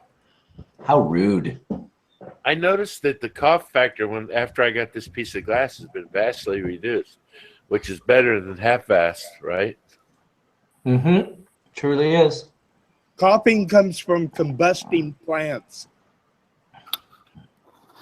So what do you got there, Chimera? Yes, we can. It's words of wisdom from Steep Hill. Can you guys hear me? Yes, we can. We can hear you. You're kind of soft. We can only hear you, but we can see all the little signs you're putting up, too. I can see myself now. Put them back There up. was two of you, Bubble Man. I like it a lot better. There you go. Blow that one up. Push your mic button. So Should we refer to that as double bubble? We could refer to that as double bubble. Steep Hill Labs. These guys are like really bad news people. You know, I've had to deal with them for years, and There's definitely some political crap going on there. These people are trying to use their lab to encourage some businesses and step on the reputation of others. I think they're turning out a bunch of horseshit stuff all the time, but gee whiz. I don't understand what's wrong with people, because here we're trying to make pot legal and everything, and we got a bunch of turkeys in the middle of it who are so involved with trying to make the fast buck out of it that they're stomping on everybody's heads and hearts and minds while they're doing it. What's up with that, Ninja? Well, people, I don't really know anything about that. I don't have it. I mean, I've met only Addison, who was with them as a founding member. I don't know anything about the lab or what they're doing. I didn't even understand what he put up there because it was only up there for so quick. But I do know that generally what you're talking about with all these turkeys, it seems like a lot of people are excited to make money off cannabis. That it's just like the same way people who are excited about cannabis being legal so they don't get busted anymore. There's like a whole other group of people that are like super stoked to implement and create a business and make money. And I'm not personally opposed to people doing that. I think that's kind of one of the things when you want to get something like cannabis legal and allowed and normalized, that if it's going to be allowed to be, allowed, then people have to be able to do different businesses with it. But it is unfortunate. Labs in particular, I always worry about, you'd have to have real high integrity, because you could get yourself into a situation, and I'm not saying Steep Hill is in that situation because I do not know, but you could get yourself into a situation where you're selling higher numbers to your clientele and just raking in large dough. I mean, the real truth of it is Steep Hill was the first lab, and I'm happy they started their lab, and I wish there was at least a dozen in every state. Mm. Well, there's going to be I don't mean just Steep Hill. I mean everybody. I got that. There's going to be a crackdown on labs in the state of California coming very soon. Yeah, this diagram, I don't know if you guys can hear me now. This diagram wasn't actually showing they're having high labs. They're claiming that stuff is probably measured too high. Yeah. But I thought it would be a good context for people to understand what they're talking about when they buy cannabis that has a certain number on it, right? Mm-hmm. So you go into the dispensary and it says right off the bat it's got 30% THC, or say even 20% THC. Yeah. That number's wrong. You don't get flower that has 28%. When you're buying the flower, all the cannabinoids are still in their acid form. So if you see something that says 20% THC on the flower, you should actually, be questioning how true what they're trying to actually do with that number. Are they just marketing something to you, or are they actually giving you the number of what's on the product? Marketing. So typically these days you should actually see that number expressed as THCA, or THC acid, which is really the amount of THC that's in the flower before it's burned. Yeah. And so what these guys have started doing now is what most of the labs do is they give you what's called the total THC equivalence. And what that is it's an estimation of actually the total amount of THC that's in the sample that they calculate off the HPLC. So if you remember, HPLC, the injection port, is actually below the temperature at which decarboxylation happens. So okay, wait, that's GC you're talking, right? Not HPLC, right? no, below the temperature, I said. Yeah, So, but you said HPLC. You meant GC, right? No, GC is above the decarboxylation temp. Okay, so you're doing it in a GC, which has no thermal treatment as the material is separated. No, that's backwards. GC is like 250 degrees Celsius.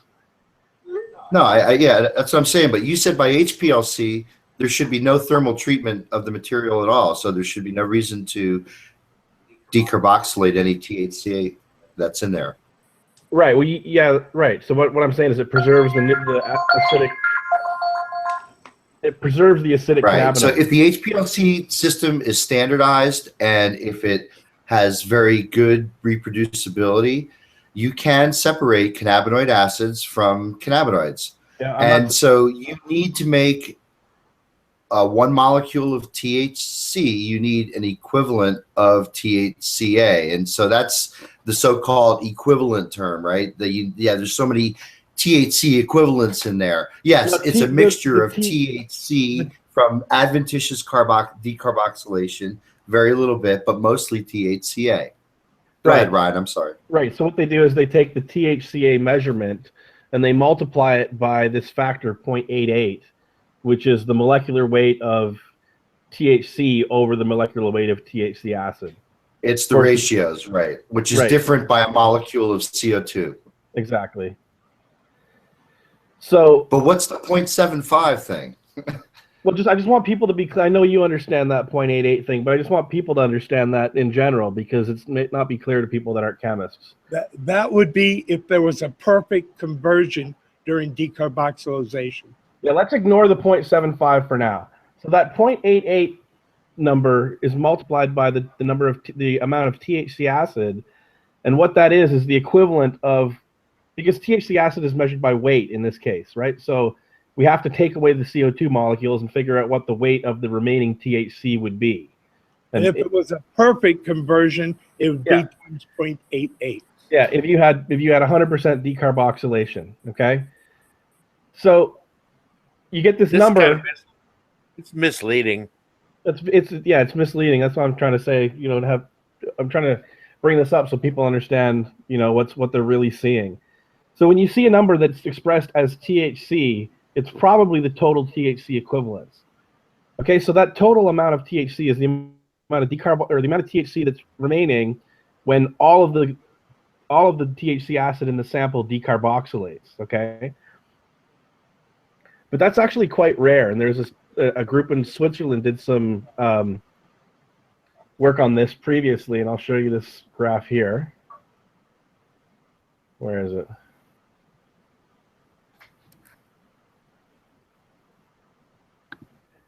And this group, they took THC acid and they put it into a GC, or actually it might even have been an HPLC, but they did it at various temperatures, and you can see at 120 degrees when the THC acid goes in, some of it comes out, it decarboxylates. So this is the low end of decarboxylation. But as you crank the temperature up to 140 degrees Celsius, you get more of that standardized amount is converted from THC acid in this right peak into THC in the left peak. And then as you bring the temperature up to 160 degrees, we've now got full decarboxylation. The peak that represented the THC acid here is gone. And we have a new peak for THC, but you actually see there's two little extra peaks on the left. And these are breakdown products of THC acid or THC that are being thermally degraded. They're breakdown product. They're aromatization on the way to making cannabinol from taking THC, which is now being heated up, and starting to convert it to cannabinol. And the dihydrocannabinol is the intermediate product that has two double bonds in the north ring of the THC structure. So THC should have a single double bond in the methyl cyclohexene ring, the north end of the piece of the chicken wire when you're looking at it. The dihydro one has two, and cannabinol has the benzene ring, which has got three of those double bonds. So yeah, they're oxidizing it in this experiment. In this particular experiment, it's being oxidized, which makes total thermodynamic sense, and it shows you that you can't keep chemistry from happening, especially in the GC. It also shows there is no magic number 0.88 when there's other variables involved.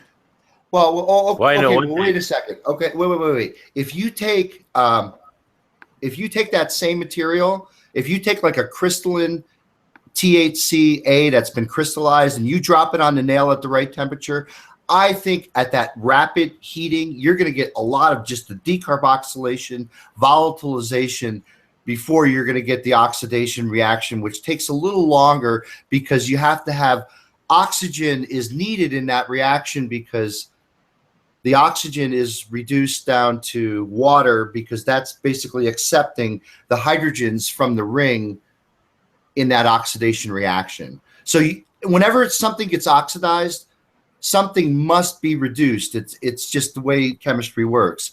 And so the way that reaction works is if you could do that, Sam, and limit like any air from being in there, if it was totally under nitrogen atmosphere, theoretically, you wouldn't see those oxidation products, and you would see if they're doing it at the exact right temperature and not too high or too low. Right. I've conducted some experimental stuff that's non-published that shows complete conversion of THC to THC acid, a mixture of let me restate this. A mixture of mostly THC acid with a little bit of THC, completely to THC, under a atmosphere of nitrogen at about 120 degrees.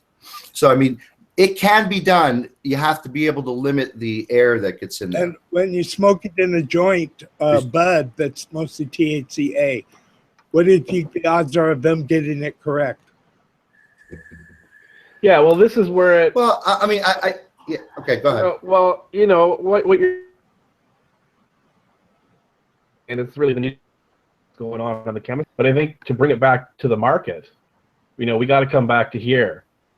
And so when you see 30% THC, that's just a ridiculous number. You know, you're not. We do find plants that are up to 30 and above, slightly above percent THC acid. But when you do that 0.88 multiplication to bring it down to an estimate of the amount of THC potential that is there if decarboxylated, it's actually below 30%. You know, you're in the 27% range now. Well, that's probably why they call it Steep Hill Lab. So what they've now done is they've introduced this 0.75 into the equation, which they're claiming here. It says experimental evidence cited in peer-reviewed literature that they don't cite shows that at most about 75% of the THC molecules end up as delta-9 THC. So that's bogus. Yeah, that is. I mean, that is. Well, let's see. That's just a bogus statement. Yeah, that's so misleading. It's so misleading. It's not even funny. But so that they've then built this 0.75 number into this equation that they're trying to tell you is a better way of expressing the THC by weight. Right, but again, remembering that when you hold the bud in your hand and you look at the bud and you roll it, there's very little THC in the flower. It's actually almost all THC acid. So it's, you know, I think just people, the take-home message is that people should try to, you know, understand what these terms are and why, you know, and when you see things like 30% THC, definitely question, you know, at least in flower. You know, you should be questioning, is that a real number? Is that a lab number that was just given so that they could sell bud? You know, what's the point of that test? Is it advertising? Hey, Ryan, what was unclear to me, because I looked at this very little bit over the weekend. I was, again, not on planet Earth the last couple of days. I didn't know if they were putting this into the reports that they're providing to their clients. So, or are they just reporting the HPLC data, or are they putting this factor into the data? Because I wouldn't pay for testing if they're manipulating the data and say, well, just multiply everything by 0.75 and it's all good. Well, that just doesn't seem right. No, it just doesn't seem right. I hope they're not putting this into their lab report because it's nonsense. I think this was just kind of a little bit of a publicity tweet. This is their Twitter feed for anyone that doesn't understand. That's where this piece of information is coming. But I saw it posted on Facebook. Someone posted it in Ash Church. I think they have that little thing like that posted down by all the buds in the various different dispensaries I've been in that I've seen. Yeah, maybe they do or they don't. But again, it comes down to when you're talking about the THC, that's not what's in the flower. That might be what's in the smoke. But, you know, then we get into the conversation about how you don't have a complete decarboxylation because it's not under ideal conditions. You know, it's certainly not being done under liquid nitrogen or nitrogen atmosphere. So, they're trying to give you an estimate of what you're getting, and your smoking dynamics, like how hot your nail is, the type of surface on your nail, how deep you inhale, how much you load into your. Ryan, could it be that they think that the public is too dumb, and they want to like dumb this down, and they feel like all they want to know is how strong it is, and they just want a number. And THC, if you put THCA in there, half the public may not understand that, right? So it is somewhat of a marketing thing, don't you think? Well, it is a marketing thing, manipulation. But I think it's also a bit of a maybe it's like the pendulum swinging back the other way. Right now, what happened is we didn't have testing for a long time, and then all of a sudden we had testing, and then when we had testing, it became a race to see who had the highest THC number. It was like they're even in Washington State, I hear they call it THC scores, right? Which is so stupid. It's not a score; it's a measurement. Well, the problem is somebody at Steep Hill Labs is now part of the marketing arm. That's true, but it's also not just Steep Hill. I mean, this is a market-wide problem, right? Where people are using THC as a way to advertise. And I know I've said it on here before, but you don't go into a fine wine store looking for a really nice bottle of wine and ask which one has the highest alcohol content, right? That's not. But it's written on the label. It is written on the label, but it's also, when it's written on the label, that is the actual percentage of alcohol that's in the bottle. Yeah. Okay, and that's not the condition that we have in the cannabis industry, where, like, I mean, it's almost guaranteed that you'd go and take any labeled product in most markets, and you take it to a lab, the number that's going to come out of the lab is not going to match what's on the label. Try to remember that the cannabis industry is selling dreams. And whenever you're selling dreams, a lot of things get in the way of the truth. Hollyweed. Different dreams. Yeah, well, let's draw on the panelist that knows the most about this. Tony, you've participated in a regulated market now for some time. Your products have labels on them, right? I mean, to me, it seems like this number here is just completely marketing bullshit. What Colorado regs would want is the HPLC numbers on all the individual cannabinoids, no? Yeah, I don't agree with the conversion situation. I never really liked seeing that. It made no sense to me, and especially when you have like, a rosin or a full melt, and they're like, well, actually, it's reduced from like 70 or 75% down to this is what it actually is, and you're like, huh. And I mean, I think that's good that you guys kind of went through the science of that, because I never understood that. I was like, just give me my THCA number. And, for everything that we do, it's like you got to test the flower first, then you got to test the extract or the infused batch, and then the individual. And Tony, all those numbers that are recorded into the MED, at least in Colorado, go right to the state. I mean, there's no filter between basically the numbers coming out of the HPLC test and the inventory that gets tracked through the MED system that says that this flower tested for these cannabinoids. It's there. It's in the system. So to me, this 30% number is just spin and bullshit, because what comes out of the HPLC is not some manipulated number unless they have an algorithm that's changing the data that the machines are reading. That's easy enough to do. When you've got a machine, you can calibrate it any goddamn way you please. Yeah, but what I think this thing was supposed to demonstrate how potent your flowers are after you smoke it, like as you're smoking it, which I mean, I understand what they're trying to accomplish with it, and it's a bit of marketing, but I think the public's fine with seeing something that says THC with a little a. That just means so my question, Tony, is what goes on the label of the product? That's what goes on the label of the product. What does the customer actually see? Do they see this big 30%, or do they see a breakdown of all the cannabinoids that was done under the state regulated testing program? Maybe they should have the acid and neutral forms. They do. In Colorado, I don't have any packaging with me, but they do. THCA, THC, CBD, CBG. Yeah, I mean, they're all listed individually.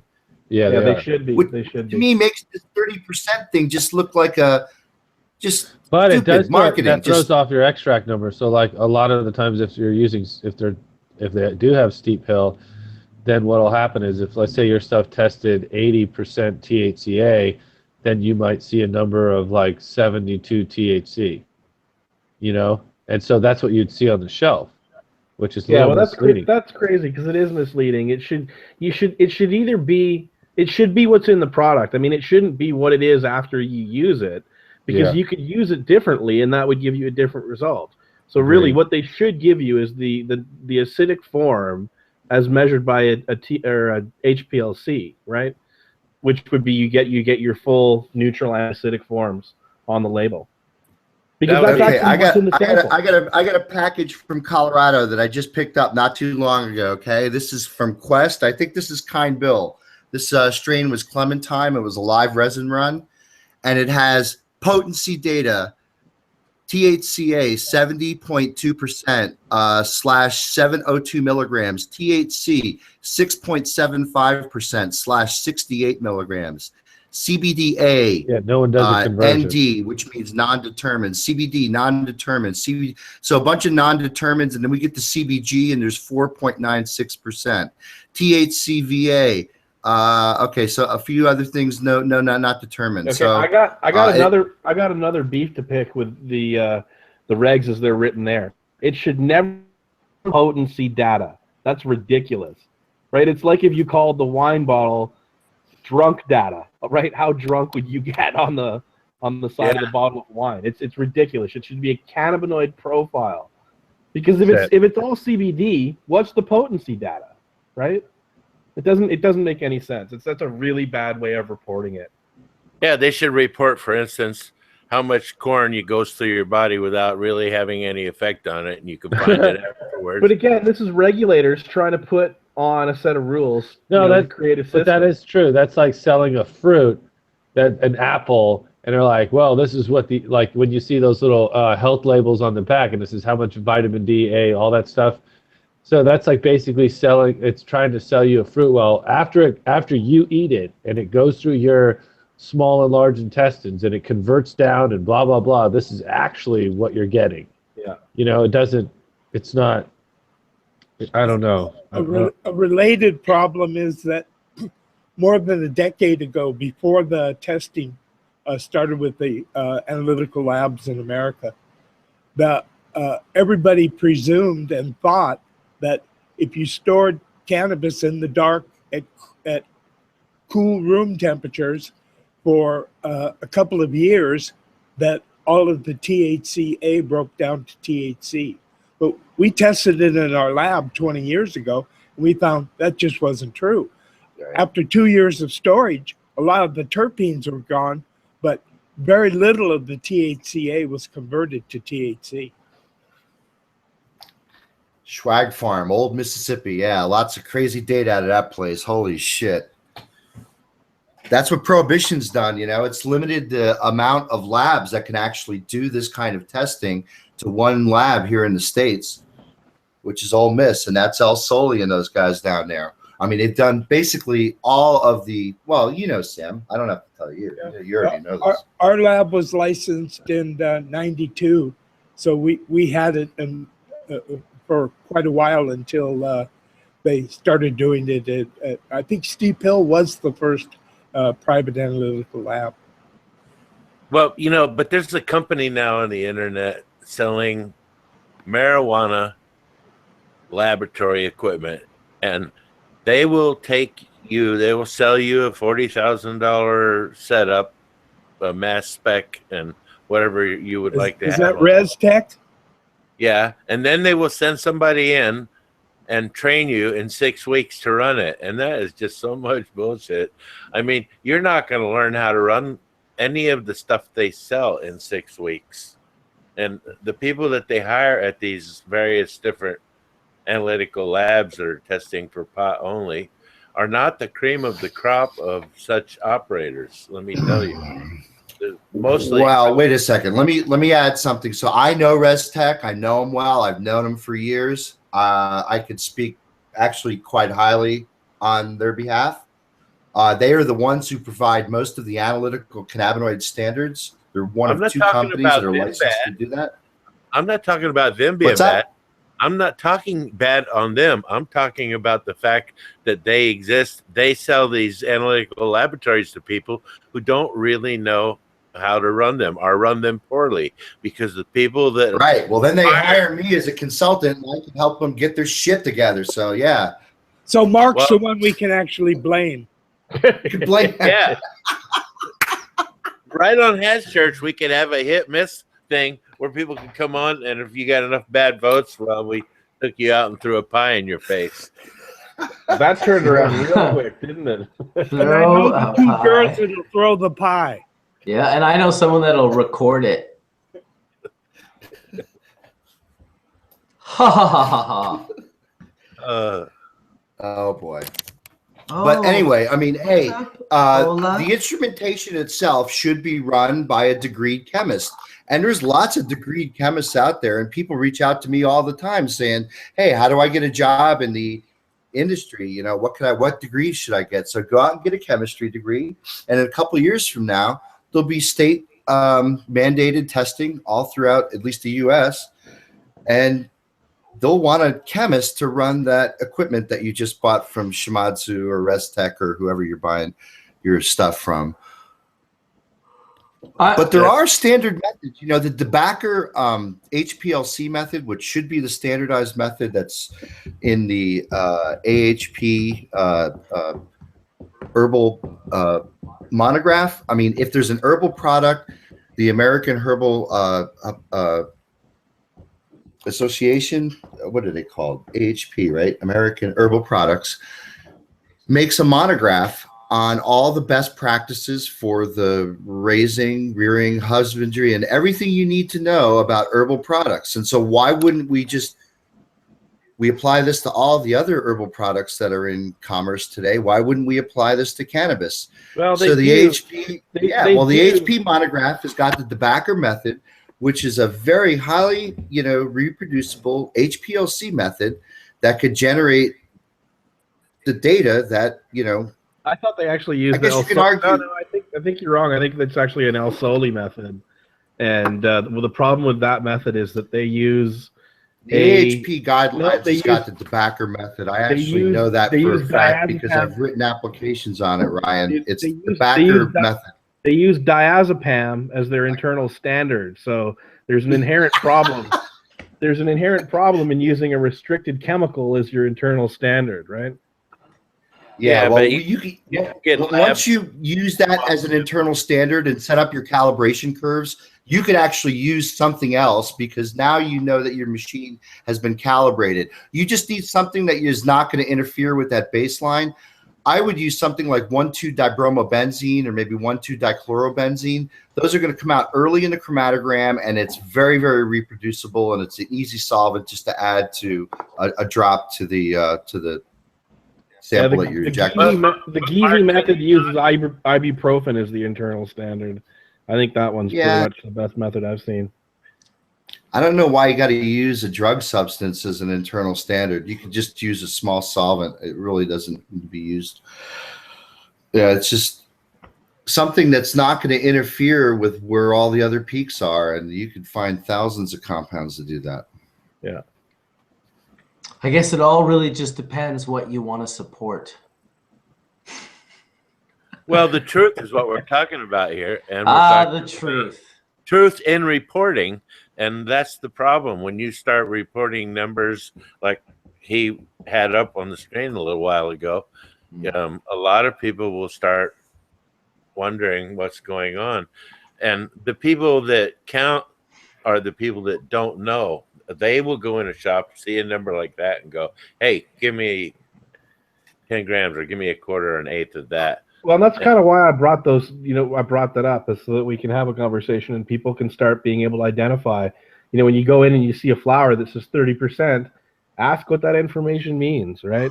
It's not that you're never going to see a 30%. You might see an extract that's 30%. Those distillates, they're going to be decarboxylated. You're going to be able to buy products that are 30, 40, 50% THC. It's not that you're never going to see it. It's just that you have to be able to read the information and understand what it means, right? So don't be fooled by large numbers, you know, by salesmen, because that's a lot of what this is. If your distillate is 30% THC, it's not very good distillate. I didn't mean distillate be in that should be- percentage. I just meant that you're going to find products on the market that are 30, 40, 50, 60, 70%. I was thinking the same thing, Mark. I was like, damn, that distillate I had was like 90. I know, Mark. 98%. I was looking at my glass syringe, actually. I was like, no, that shit was like. Also, 97%. isn't it hard to get crystal THCA of high purity? Doesn't it just turn liquidy? I mean, THC, excuse me. THC is not a solid. That's what I'm saying. Yeah, it's a oil, waxy oil. Yeah, but all I'm saying is on the marketplace, you are going to have stuff that's like live resin that is or even rosin that has a lot of the cannabinoids still in the acid form, right? But you will also get pens and things like that are decarboxylated THC with terpenes or whatever mixed in. Like, we are going to see the range from everywhere from 0 all the way up to, you know, high. This is just right. This is THCA, and it's crystalline. And it's, let's see, it says here, this is lemon diesel, THCA, 93.10%. THC 0, CBD 0.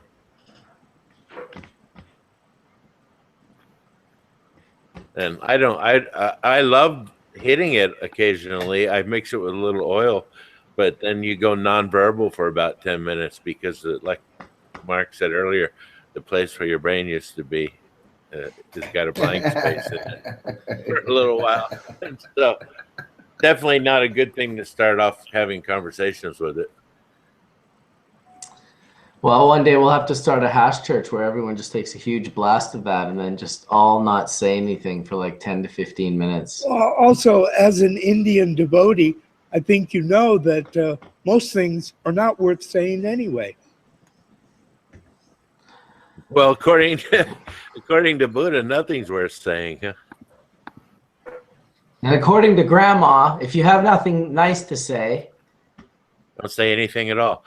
You know, here's the deal. Back in the golden age, you could meditate forever and do all kinds of good deeds, and you didn't get very many brownie points for it because everybody was good back then. But here now in the Kali Yuga, just thinking of good thoughts or thinking meditative thoughts brings you all kinds of brownie points in your current existence.